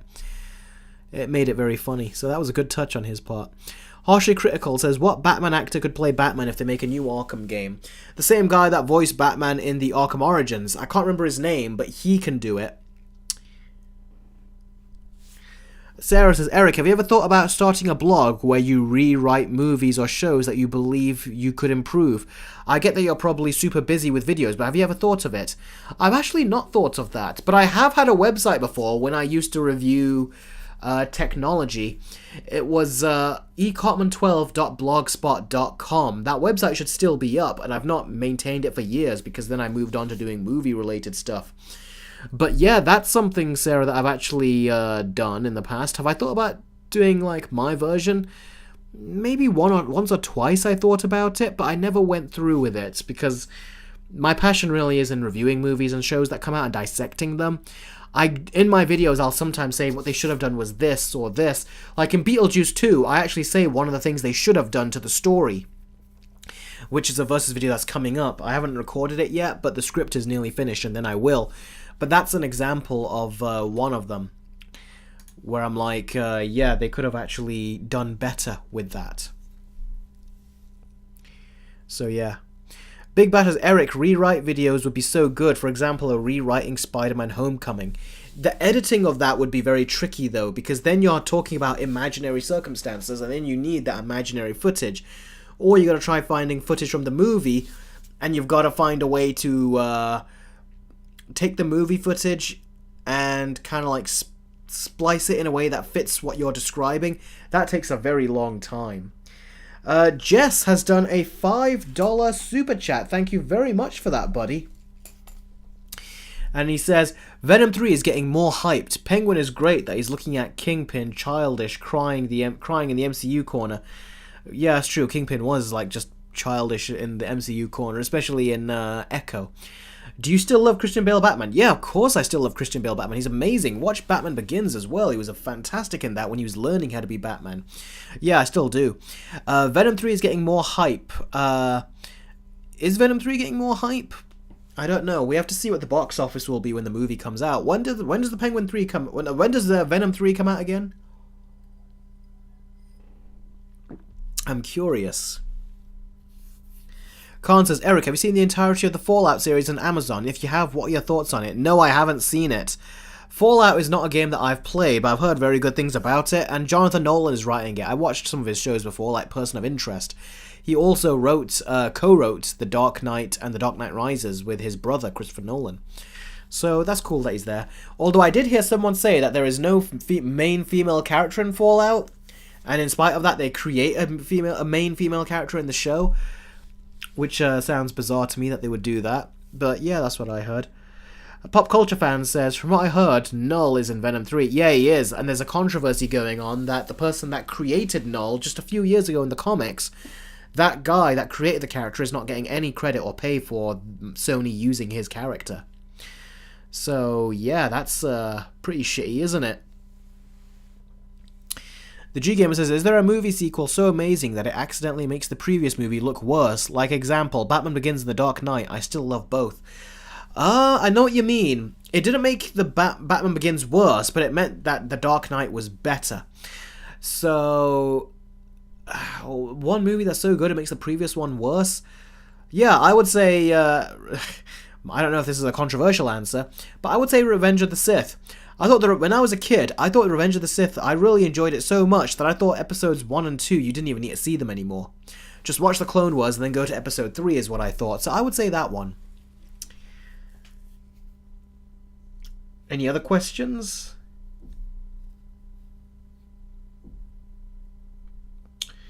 Rohan says, I feel like Sony is going to waste Null just like Marvel did with Kang. They will. I don't think they're going to know how to use him in the best way. Plus, if this is going to be the final Venom movie, then this is the final time we'll see Null. I mean, they wasted... What else did they waste? They wasted... They wasted Carnage, right? Yeah, Carnage in the second movie. That was a complete waste. I don't think they can possibly waste Null just like they did Carnage. So, yeah. Sarah says, you ever thought of starting a podcast?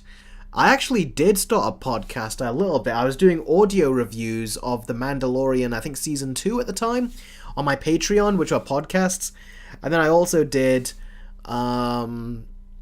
was it The Lady and the Tramp, the Disney version, the Disney animated one versus the Disney live action remake that went on Disney Plus? I did a versus video of that with my podcast. So if you want to hear that, go ahead over there and you'll...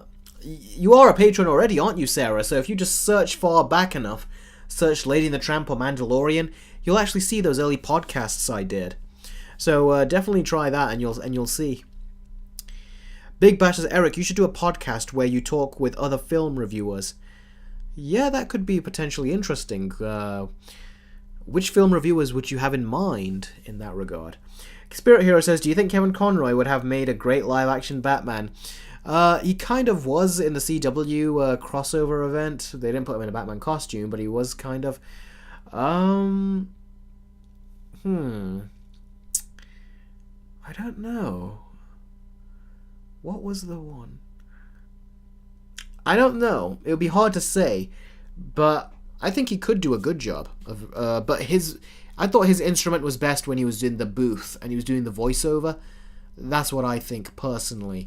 But who knows, he could potentially surprise us. He was pretty good as that Batman role that he did in the CW version, but, you know, the CW were not pushing their actors or directing them in the best way.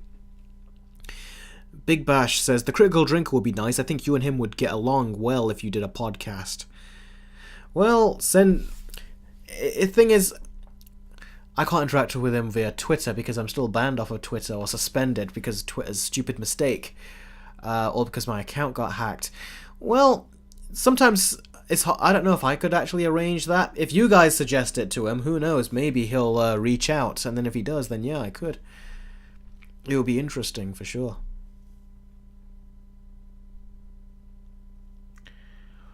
Robin says, which show had better animation, Batman the Animated Series or the 2004 Batman show? Ooh, that's a very difficult question.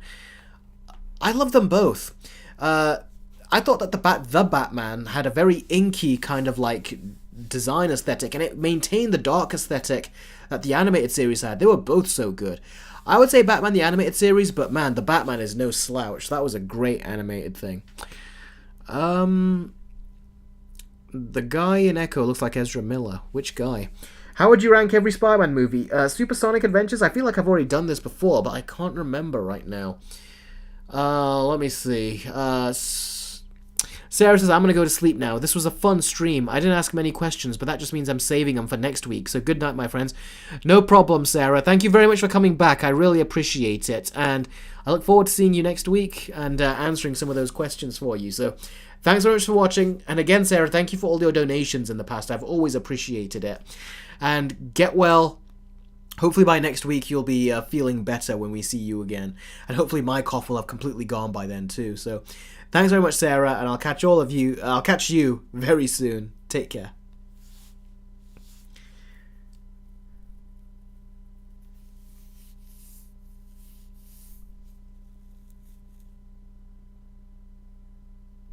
Yeah, Jess, I love Christian Bale too.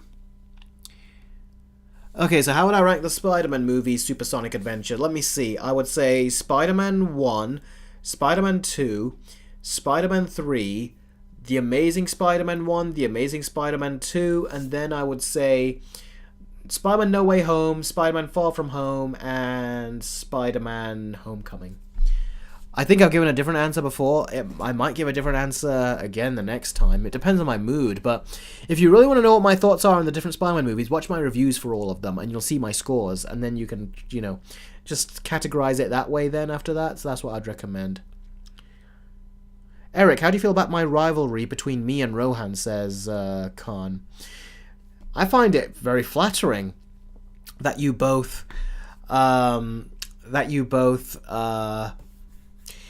I find it very... I'm sorry, I just distracted by Christian Bale entering the chat. I find it very flattering that you both tried to put time codes in for both. It is a funny rivalry. Khan has been doing it ever since the beginning, which is why I always pin his. He's been very consistent. But yeah, on the times where if Khan doesn't, then yeah, I would pin up Rohan's. But I appreciate that you both do it. I really do. And yes, who's asked that? Question about Trolls Band Together, Fran. I've heard about him. One of you guys told me in the stream before, and that's how I figured out about him. But he's old news and dealt with, so that means he's gone. So, you know, there's nothing to really talk about there now.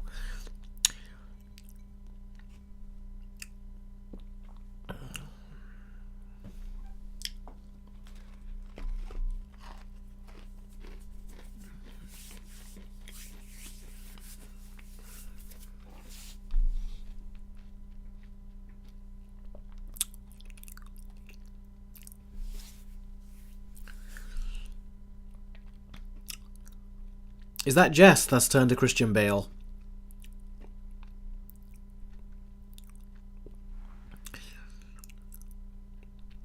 The Dark Lord, so what's the best movie or series you've seen on YouTube? Best movie or series that I've seen on YouTube? That doesn't happen on YouTube. Can you ask that question again, The Dark Lord? I'm a bit confused. Oh, it's Devil's Gamer. That's not something that you normally do, change your name. That's something I expect from Jess.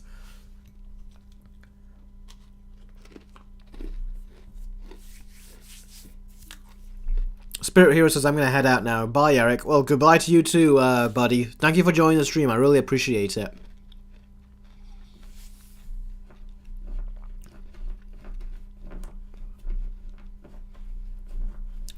Jess coerced you to do this. Really? Wow. I'm surprised you listened to Jess when Jess told you. For me, I'd be like, change my username? That's a lot of work. I'm not going to do that. I'm just going to keep it what it is. But then again, my name is Eric Carter, and that's got a tick next to it, so I like to just keep that as it is.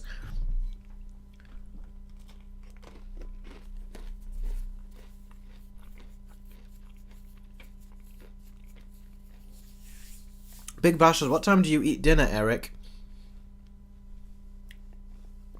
Oh, okay, good. Bye, Harshly Critical. I'm glad you enjoyed the stream. Take care. Big Bash, what time do I eat dinner? It's usually 6 or 7 o'clock, although admittedly sometimes I have it 8 or 9. Admittedly, it depends how busy I am.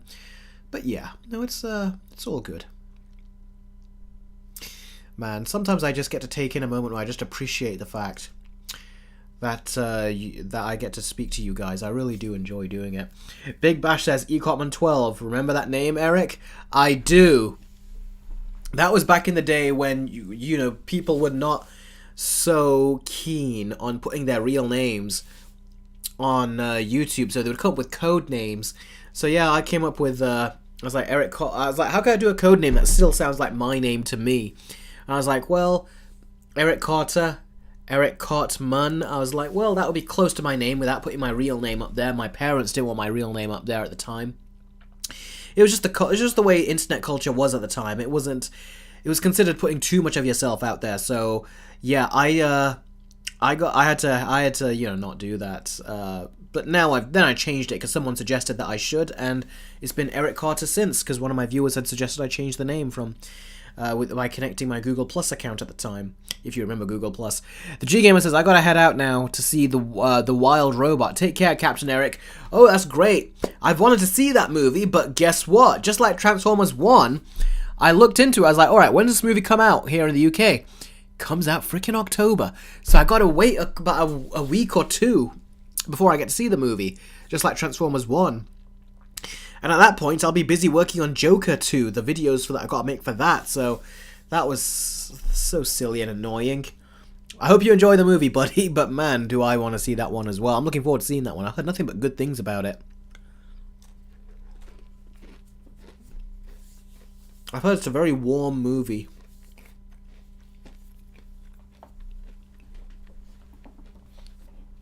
Big Bash says, I turn 18 next month, Eric. Cool.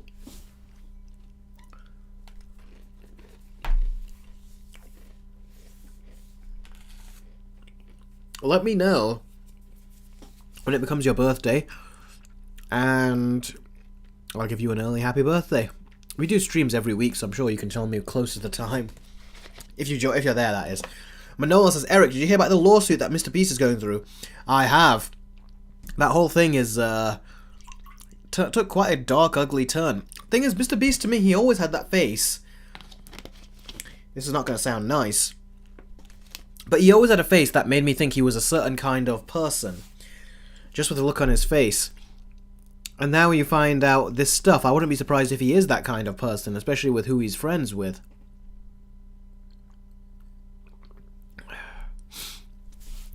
Classic Brickman says, I never liked Mr. Beast. I never watched him very often. I remember my family watched him in the living room once on TV, and they were watching some YouTube videos of him, and I watched some then. I found it fascinating, but he was never someone I went out actively seek to watch. Jake, buddy, so good to see you. Says, hello, sorry I'm late. It's okay, I'm glad you're still here. Any questions you have or anything? Feel free to let me know and I'll answer them. Oh, Jake, you've made a splash. Look at everyone here, all greeting you. So yeah, Khan says, oh shit, Jake, you came, but still. What's up, Jake? Yeah, Sarah was here earlier. It is kind of a fun combo when Sarah and Jake are both on the stream together. Skyzer Wilhelm, great to see you too. It's funny that a couple of you have still joined the stream, because quite a few of you have not joined the stream, I think, this time. Maybe it's just timing. Maybe everyone's busy. Jake, you are a big name here. You've certainly left your stamp on these streams in the past. You know, you took everyone by surprise when you would, you know, they would say Jake was at it again. Jake is crazy. Jake's going to go bankrupt.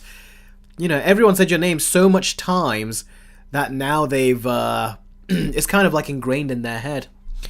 Jake says, not today, but next time. No worries, Jake. Skies of Wilhelm said, did anything big this week? Do anything big this weekend, Eric? Well, not too much. Saturdays are usually days I ask you guys what stories do you want me to do, and then Sundays I spend this whole day planning and preparing the stream. That's what I usually do. So, yeah, it's always a busy weekend for me. But yeah, I've got 2 episodes left of The Boys Season 4 to watch, which I'm going to try to do tonight. Who knows? I might pop out and get a pizza. I have to drive there, but I might do that. Might do that. If I have the dough, that is, because they don't accept card where I want to potentially go. We'll see what I do.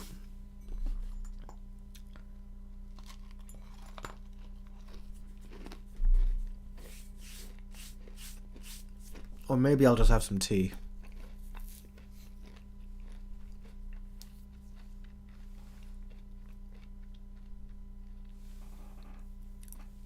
Optimus Prime says, Eric, I'm glad that the first Transformers movie is more superior and Megatron does not stand a chance. Cool. Big Bash says, Eric, your streams always make Sundays awesome. You're the kind of creator that I wish was more common on YouTube. Oh, that's nice. I really appreciate that, buddy. Source Fear says, remember, Eric, we love you.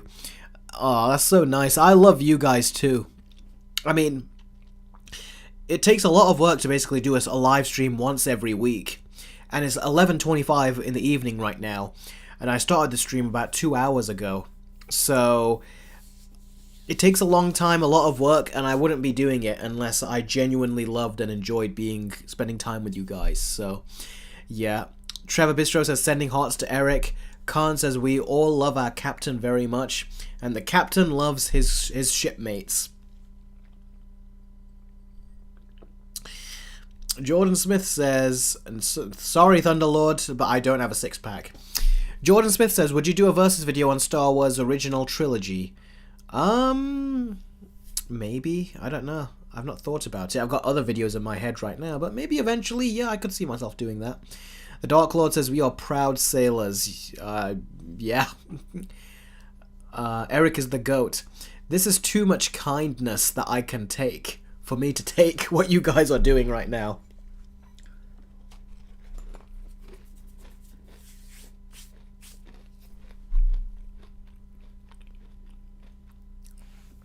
No, Khan, I've not seen other Transformers shows like Transformers Prime, but I did watch, when I was a kid, a very little kid, I did watch a little bit of a Transformers show because it came on. I also saw the Netflix show Transformers. I watched 2 seasons and then I couldn't do it no more. I just didn't like it. There was no music to any of it. The music was so dull and it just felt like a very dull show. It was the more serious Transformers, the origin, if you will, of Transformers.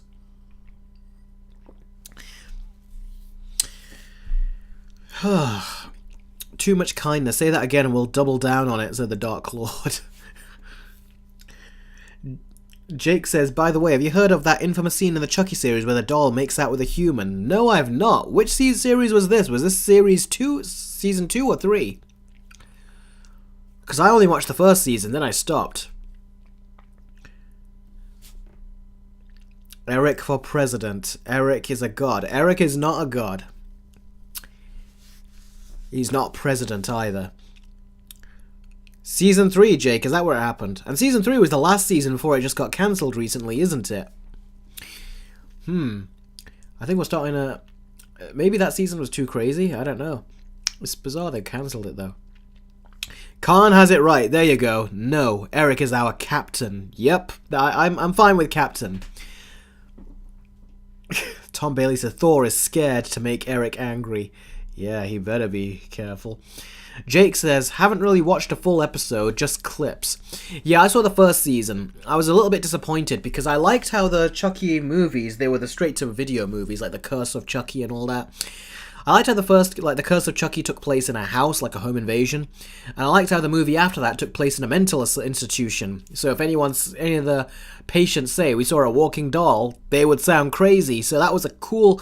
Those were two cool movies that put Chucky in two cool environments and situations. But then the show just put him in just like a teen romance drama, like in a high school. I was like, that's lame. Chucky being in a school was cool in Child's Play 2, but then he got out of it. In the show, though, they were just putting him in the school, and there was so much forced drama that didn't have Chucky in it, and forced romance, and I was like, man, this is a high school show that has also got some Chucky scenes in it. They're doing a lot of bad stuff in that way, I thought. So yeah, I was like, that's not very good. From the home invasion to the mental institution to just a teen drama, I was like, come on, that's lame. Optimus Prime says, have you ever seen Bride and Seed, Eric? They were a comedy. Yes, I have. The first time I saw those, actually, was on YouTube. This is when YouTube was up and coming, and they would put whole movies on YouTube by doing a part 1, part 2, part 3, part 4, part 5, part 6, all the way until the movies, all up on YouTube. And the reason they would do that is because YouTube would only allow you to upload 10 minutes at a time back in the day, so they had to split them into parts. And I ended up watching movies that I otherwise would not have been able to see then, because I wasn't allowed to see the Child's Play sequels on my own. My parents wouldn't allow me to because I was that young, but I found a way to do it, and that was a fun time for my generation, like how we had to find ways to like see movies that we couldn't, whereas the generation prior, they just had to find a way to like get into like Dad's VHS tapes collection and secretly take it out and put it into the TV, hoping they wouldn't see it, or catch it on TV, hoping that the parents wouldn't come down. I just ended up watching it on YouTube after a bit. I did those things I tried as well, minus the videotape thing, sneaking into that, because I knew I wouldn't be able to get away with that. But watching it on TV late at night, or watching it on YouTube, that was how I used to try to sneakily watch movies that I knew I wasn't allowed to see.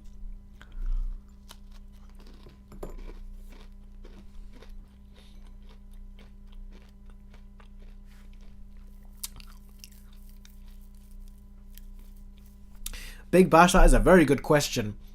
Big Bash says, how sensitive was YouTube about copyright when you started versus how it is now?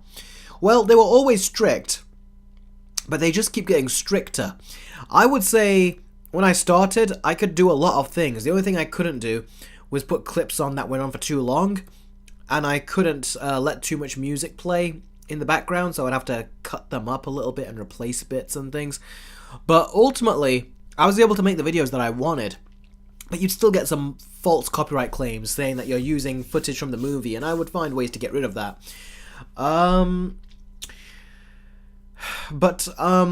Ultimately, I could make the versus video I wanted, including putting music in the background of the video from the movie that I'm reviewing. But now it's got so sensitive, you got to be more careful about it. So I'm very careful. I don't use music from the actual movie. I use cover songs and like cover music. That's not official, and the censors can't pick it up.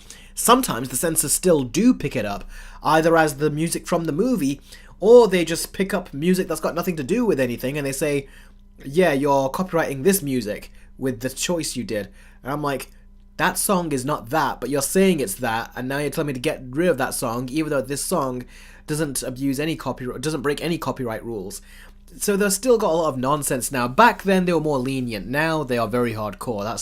That's the difference, Big Bash. Robin says, hot take.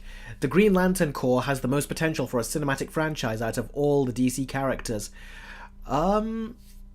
Potentially. We'll have to wait and see.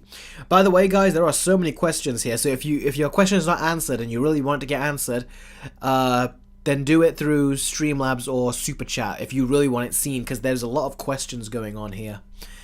Let's see. Oh, Sonic has asked one. By the way, what do you think about the first three Transformers movies? The original, Revenge of the Fallen, and Dark of the Moon. The first one I liked when I was a kid. I didn't love it, but I liked it, and upon multiple viewings, I liked it more.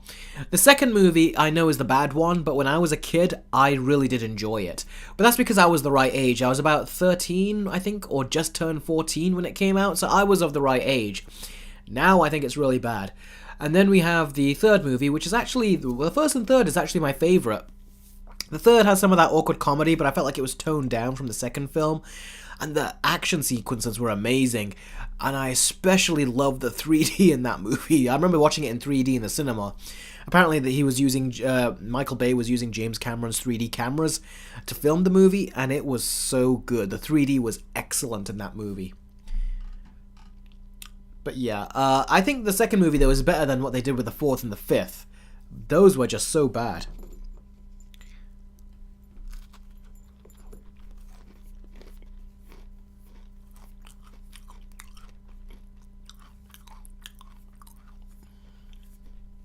Optimus Prime says, Robin, help me find Megatron.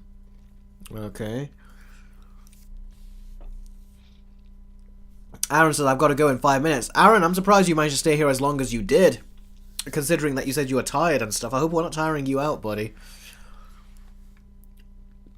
Jake says, thoughts on the movie Deep Blue Sea? Watched it on Netflix yesterday. I love Deep Blue Sea. Deep Blue Sea, I watched it when I was a kid. Deep Blue Sea, to me, is the movie that I wanted Jaws to be when I was a kid. I wanted it to be a slasher movie, essentially, where the shark is the killer. But it wasn't. It was a lot slower than that Jaws was. I still enjoyed Jaws when I was a kid, but the formula that Deep Blue Sea went with was kind of what I was really looking for. And Deep Blue Sea gave it to me. Fantastic soundtrack. I like the characters. One of the greatest, most unpredictable deaths in the movie. I remember the first time I saw that death scene. You know which one I'm talking about. It took me by surprise back in the day. And yeah, great movie. I really enjoy it. Surprisingly good sound mix. When the big explosion happens, like about a quarter way through the movie, it sounds amazing with if you have a surround sound system. And I was surprised at how good the sound was on that. So that was phenomenal. But yeah, the movie itself, Jake, I love that movie. What, is this your first time seeing it? Is it? Like, or did you just watch it again on Netflix yesterday? Tom Bailey says, oh yeah, Big Bash's opinion on Jaws as an adult. Oh, as an adult, I really do like it now. I like how different it is and that it's not a slasher. But when I was a kid, I always wanted, you wanted something more simple. But when you're an adult, you appreciate the more sophisticated character-based movie. When you're a kid, you want the shark to be in there a lot more. Jake says, yeah, first time. Wow, your first time watching it. Well, I'm glad you watched it. Did you enjoy it? Did you enjoy it, Jake, actually? Enjoyed it. Heard of it as a kid, but wasn't allowed back then. Oh, seriously? That was... Do you know when you're a kid, you have movies where you want to watch them, but you know that you're not allowed to. But depending on how much you want to see it, you'll remember it. And for me, Deep Blue Sea was one of those movies I wanted to remember. So I was like, I want to see that one for sure, and I don't want to have to wait long. So when that happens, when you're too young, I would ask my dad on my birthday if I could, because you could choose a movie to watch on your birthday, and I would usually ask him for a new one from his adult movie section, like Die Hard, Terminator, and Deep Blue Sea was one of them, and he goes, okay, fine, you can watch Deep Blue Sea. And I watched it. And yeah, it was really good. It was exactly the kind of movie I was looking for. Now, what was the other question I was going to answer? Optimus Prime says, I hated it. They made the new Optimus Prime look stupid. I'm the superior Optimus Prime, from Michael Bay. Big Bash says, I saw Transformers 3 being filmed in Chicago. That was fun. Oh, really? I saw people recording it, putting it on YouTube.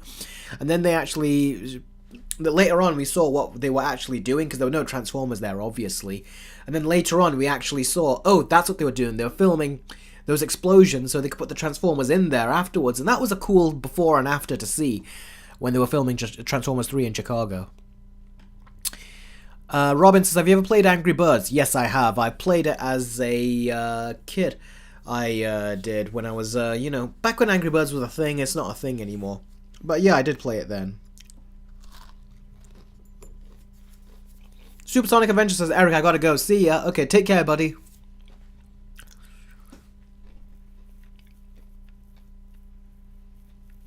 It's pouring rain out there again. Looks like those pizza ideas are off. Big Bash says, how expensive is buying a projector? There are various different projectors. You can get very cheap ones, but then if you want a really good one, you're going to have to fork out some money. But I will say, projectors are nowhere near as expensive as they used to be. There was a time where projectors, you could only get them for rich people. But now, you can get a good projector for like £500-600. It'll be about, or $600 or something. It will be a 1080p projector most likely though. But if you want a good projector, like one that's really worth it, I would say a minimum of £1,000 you should spend. A minimum of £1,000.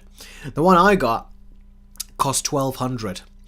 And that's not even the best one, but it's the best one for my room, basically, you know, for where I'm projecting it. But if I could really have my pick, and I had the space to have the perfect projector and everything, I would get one of those ultra short throw ones. They go for about $2,000, $2,500 or something. I would have to put a lot of savings into it, but that's what I would ultimately get.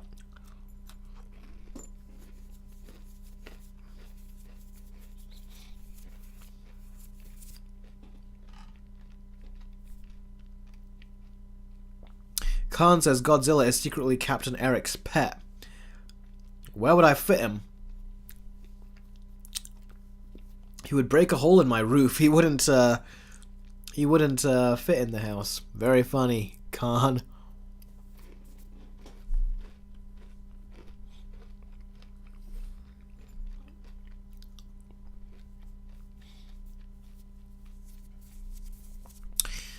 Big Bash says, thoughts on the Civil War comic, Eric?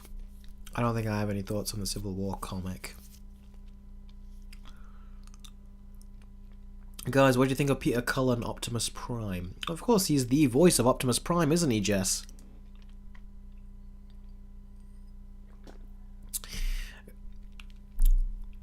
Calden says, I'm watching The Clone Wars for the first time with my sister. She's never seen it, and it's been like 5 years since I've watched it.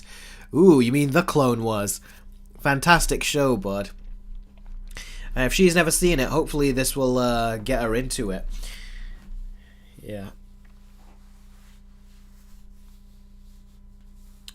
The Dark Lord says, what's the best movie or series you've seen on YouTube? Like something made and posted on YouTube, like Hell of a Boss, The Amazing Digital Circus, Songs of War. I don't think I've watched any of those, bud. Were they like the actual YouTube original productions, were they? Because if so, the only one I've seen from YouTube is Cobra Kai. And that's only because it ended up on Netflix. I didn't watch it when it was on YouTube.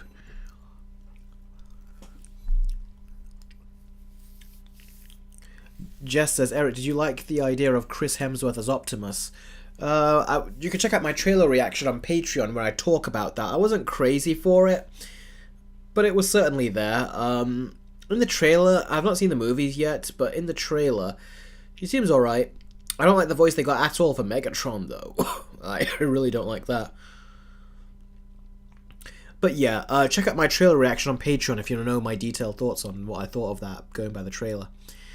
The Dark Lord says, no, only on YouTube. I can recommend them all. Yeah, I've not seen those then.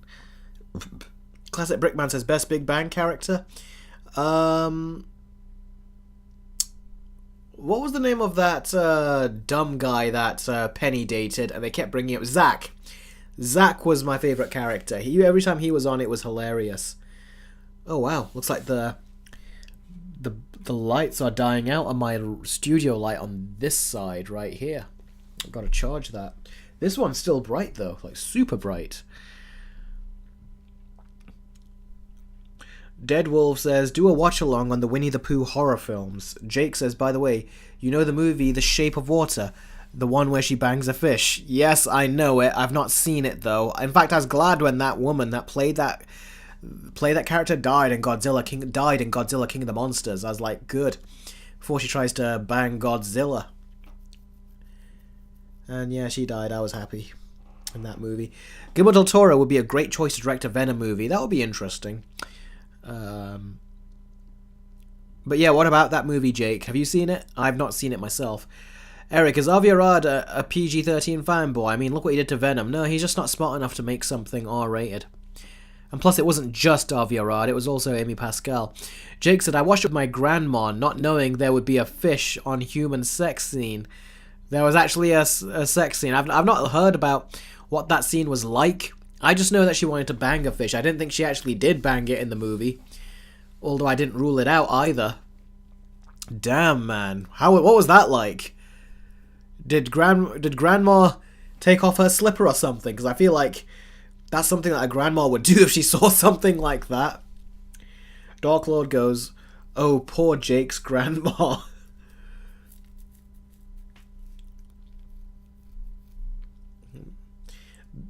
Big Bash says Twilight versus 50 Shades of Grey. Yeah, that's not a versus video that you could even commission me to make. Because I've got a very specific rule on my commissions on Patreon where I say you cannot ask me for anything that's in the 50 Shades of Grey area. Dead Wolf says, what's your opinion on Hard Henry? The parents are terrible. Yeah, we loved Hard Henry growing up. We even used to rent all the books from the library. Yeah, the parents were terrible, weren't they? Ugh.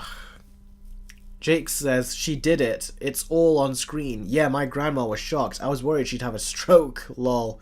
Did you have to quickly get the remote and skip it? Like, we've all been there where we had to quickly get the remote and skip it very quickly. Did you do that? Trevor Bistro says, Across the Spider-Verse or Puss in Boots The Last Wish? Good question. Across the Spider-Verse, I'd say.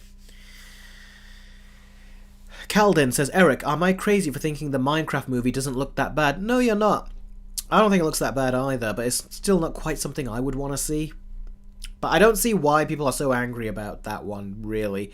The only thing that I can see that people get annoyed by is the fact that it's very much like the Jumanji movie, and Minecraft probably would not be like a Jumanji movie, so that's the only thing I can imagine why people would hate it. Jake says they should rename it Grinding Nemo. Yeah, that's actually not a bad name. Honest Trailers should take that. The Dark Lord says, you don't play the game, and I have. I am Steve. John Bernthals, Punisher needs to make a comeback. He'll be in that new Daredevil show, but I don't trust Marvel to give him the comeback that he needs. I don't trust Marvel to give Daredevil the comeback that he needs. Rohan says, I am Steve. Oh, we're playing that I am Steve thing again. Sourcefear says, this guy is such a tool bag. Who is? You're not talking about me, are you? And Eric is the captain, says Khan. Yep. I sure am. I will happily own that. You guys gave me the title, so yeah, I would. Jake says, I am heavy weapons guy. Have you seen the British show Angry Kid? It sounds familiar. I don't know if I've seen it, though.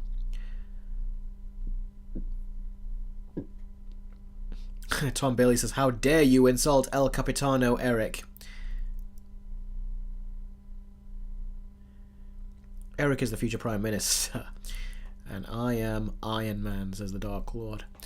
Khan says, no, Captain Eric. No, Captain Eric is the captain. That's it. Jake says, Angry Kid was surprisingly creepy. Not gonna lie, really. Do you think Thunderbolts looks good, says Calden. I wasn't excited, but the trailer has me interested. Calden, I did a trailer reaction on my Patreon where I went into detail about the Thunderbolts trailer, so go ahead and watch that. It's only $1 to gain access to my trailer reactions, and you'll have all of them.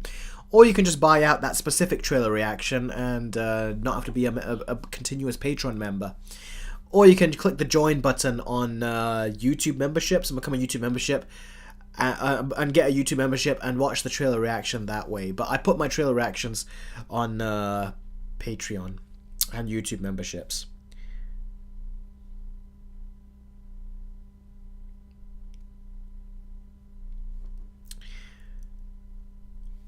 Jake says, by the way, have you seen the trailer for The Wild Robot? Looks good. No, I haven't. I've watched a couple of reviews, but people say it's really good. And I had a look then to see when is it out in my theatre, and because I'm in the UK, it comes out in October, like about a week or two into October. Just like Transformers 1. So, Jake, I'm actually going to watch that movie, and I'm trying to stay away from any trailers, because I don't want to see nothing. So, yeah, I'm going to watch that movie in the theatre when it comes out, which is surprising, because unless it's a movie that I'm highly anticipating, I can't remember the last time I went in to go see an animated movie just based on word of mouth, and then I think, okay, I'll go in. Usually something I'm anticipating, like Spider-Verse, or something like Puss in Boots or something like that. But it's not usually just a movie that I just suddenly pops up on my radar. I don't usually go and just suddenly watch those, but in this case I actually was, so yeah, I'll do it. I'll be watching that, and I don't want to have any spoilers. Jake says, Toy Story 5 or Shrek 5? What will make more bucks? I think it depends, because Toy Story 5, I think, will be kind of what people expect it to be, so it'll get in bucks just that way. But Shrek 5, it depends where we are. If we're in a place where people really want that more edgy cartoon family movie, then I think Shrek 5 could actually make a substantial amount. It all depends. We'll have to see. I think if I place safe bets, I'd say Toy Story 5. But I think Shrek 5 should also make a ton as well. We'll have to see. But if I put my money on it, I'd say Toy Story 5. Because I'm trying to judge the general audience. But I think general audiences also love Shrek, so they should be able to be really into that as well. We'll have to see. Depends if Disney can get their reputation back in that time. Do you think Shrek 5 will age up Shrek's kids, says Big Bash? Oh, I have no doubt they will. Shrek, although I could be wrong, but we'll see. Shrek will dominate, says Source Fierce.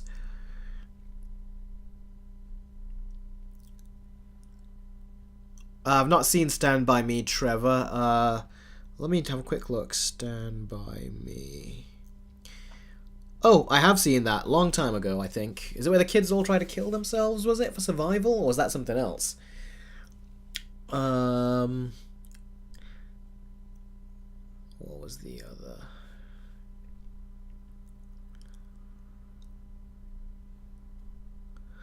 Oh, I'm a god, you dull creature, said Classic Brickman. That's a Loki quote from Avengers. Who is more boring, Aaron Johnson from Godzilla 2014 or Malcolm from Dawn? Who's Malcolm from Dawn? Malcolm from Dawn of the Planet of the Apes, you mean? Oh, Aaron Johnson from Godzilla 2014. They really just sucked all the life out of him in that film. Jake says apparently they're never going to age up the characters in Despicable Me, regardless of how many more movies they make. Yeah, they gotta age them up at some point. That's kind of what we thought they would do with the Incredibles kids in the second movie, was age them up, but they didn't. So hopefully with the third Incredibles, they will age them up. Here's hoping. Jess says, Eric, do you remember the video of the fat guy in his room dancing the Numa Numa song? I actually don't. Gregory says, I haven't been here in a while. How are you? Also, did you watch Dune 2? Like I kept asking. Oh, hi, Gregory. How you been? The script for Puss in Boots 1 vs 2 is nearly finished. Then I'm going to start recording and editing. I'm working on that and Beetlejuice versus video right now. I'm doing 2 versus videos that I'm working on. That will go up, and then we can do your next one. It's great to see you again, Gregory. It's been a while. I still haven't seen Dune 2, but I'm going to before the year ends, so I can potentially put it on my top 5 best movies list. But no, I've not seen it yet. But I'm going to get it in 4K when I do, so I'll get the best experience. Guillermo del Toro or Peter Jackson? I'd say Peter Jackson, just because he did those 3 Lord of the Rings movies, which were great, and he did King Kong, which was also great. But yeah, that video is coming up quite nicely, Gregory. I finally got my thoughts in order, because it was hard to compare the two Puss in Boots 1 and 2. Surprisingly, like I thought it would be simple, but it was actually quite tricky. It was. But I've nailed down the script. I've structured everything. The story segment is actually already finished. I'm thinking of adding more to it to make it longer. But that section is finished. I've laid out all the other segments. I've written the conclusion. That script is finally coming round. I was struggling to crack that script, I really was, but I've finally found a way to do it, so it'll be worth the wait, I promise you that. I'm going to put Shrek music in the background. I'm going to put a special thanks to you at the very beginning of the video before anything else starts. And yeah, it's going to be a nice video. Khan says, so Captain Eric, are there any other videos that you are finished or have plans to release this coming days? Oh, well, I just finished that Batman animated video. I've got a couple of Patreon videos. I got another Patreon trailer reaction coming out of The Last of Us Season 2 very soon. I've already finished editing it and everything. It will be hopefully released tomorrow on Patreon for all you guys. And on YouTube membership. So if you join, you'll become a YouTube member and you'll gain access to that trailer reaction as well as the other perks that are there. And yeah, there's a lot of I've got a lot of stuff coming. Puss in Boots 1 versus 2, Puss in Boots 2, like I said, is on there. I've also got Beetlejuice 1 versus Beetlejuice 2, which I'm working on simultaneously. And then when Joker comes out, I'll be doing a video on Joker 2 versus Joker 1 as well. At least that's the idea right now. So we'll see what happens. Ooh, the light completely died out on this studio light right now, so I've only got one light. I'm surprised it's lighting me up so well, just that one light. It would light me up even more if I had light on that side. What is your favourite fourth movie, says Rohan. Oh, my favourite fourth movie. Gregory says, also, have you seen Furiosa? It's amazing. I actually haven't seen Furiosa. It looked like it was just like the fourth one, like the Mad Max Fury Road, and it has no Mad Max in it. So maybe at some point, but it's not on my immediate to-do list. What is the other one? Fourth movie. Your favorite fourth movie, says Rohan. Do you guys have any ideas? What is my favorite fourth movie could be? I remember Die Hard 4 was a good one. I enjoyed that.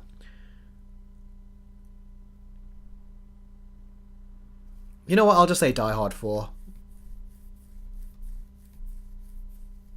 Khan says, will Wish be on your worst movies of 2024? I've not even seen Wish. So if I saw it, then yes, I'm sure it would end up on my worst of list. Oh yeah, Shrek 4 was good as well. But I would say Die Hard 4 was better. The Captain, the movie 4. Alright guys, 3 minutes I'm going to end the stream. That'll be a 2 hour, 20 minute stream. So if you got any more questions you want to ask, any more super chats, any more Streamlabs chats, if you want your questions basically answered first, just get it out there and I'll be able to read it as soon as possible. Jake says Wish was just painfully mediocre in my opinion. That's what I've also heard as well. That it's so mediocre it's actually just boring is what I've also heard. So yeah, if you want, like I said, if you want any of your questions answered, super chats or Streamlabs chats, I don't care if the 3 minutes is up. I make sure I answer those questions. So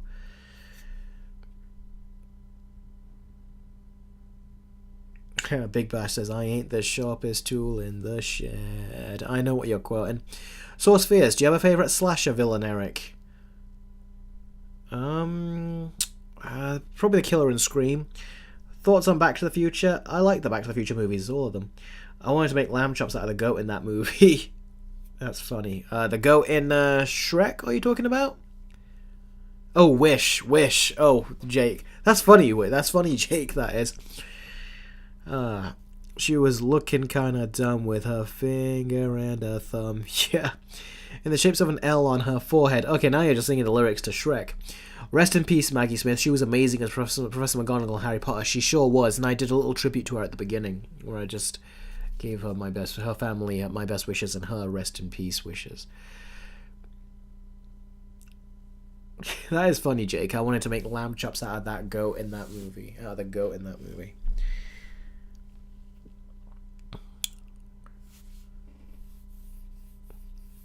Jordon says, crazy that she died exactly a year after Michael Gambon. Wow, exactly a year after him. Wow. Maggie Smith was also in Hook. Rest in peace. Oh, she was, wasn't she? Yeah. It's funny, I said this. I said that she always looked like she never aged. Like she was, at least when the movies that I saw her in, she was old in them, and then she never kind of aged at that point. She always looked like McGonagall, even to this day. You know, before her passing. Jake says, remember the scene in Kingsman with the princess? Yes, I do. That was right at the end of the first movie, wasn't it? That was a bit bizarre, I remember.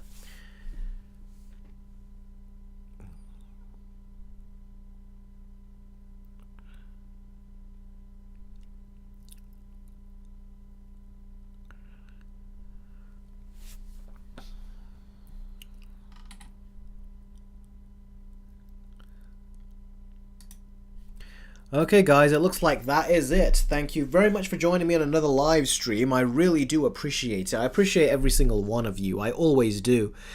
But yeah, now it's time to say goodbye. It's approaching 12 o'clock midnight here. And yeah, I don't think I'm going to be going for that pizza anymore. I think it's too late to do that, so I'm just going to probably have a cup of green tea, peppermint tea or something, and then I'm going to have just chill with that, and then I'll watch the final 2 episodes of The Boys Season 4. So yeah, thank you very much everyone for watching. As always, I really do appreciate it. Hopefully I'll catch all of you on the next stream where we'll have more things to talk about, and who knows, maybe the next stream we will actually have a Green Lantern cast, the 2 Green Lanterns maybe by then. That will be cool. The Time Shadow has just joined. It says, "Hey Eric, sorry I'm late. I was watching a film." Well, you joined at just the right time because I was literally just about to end it, but now you popped in with a £2 super chat. So thank you very much for that, buddy. I really appreciate that. But I like how Big Bash says Time Shadow is back at it again. You monster and all that stuff. Yeah, thank you very much, Time Shadow. I appreciate that. We were literally just about to end the stream until you came in, so you did prolong it just a little bit more. So, with that said, as always, thank you everyone very, very much. I'm sorry, Time Shadow, you go, oops, it's like Destiny, all that. But, yeah. Thank you very much. Jess says extended the stream. He sure did with that one right there. But, extended it. Yeah, Jess, he did extend it. Khan, who's saying you monster? Are you saying it to Time Shadow because he just joined the stream? Anyway, thank you very much, everyone. I really do appreciate it, as always. And I will catch all of you very, very soon. Take care.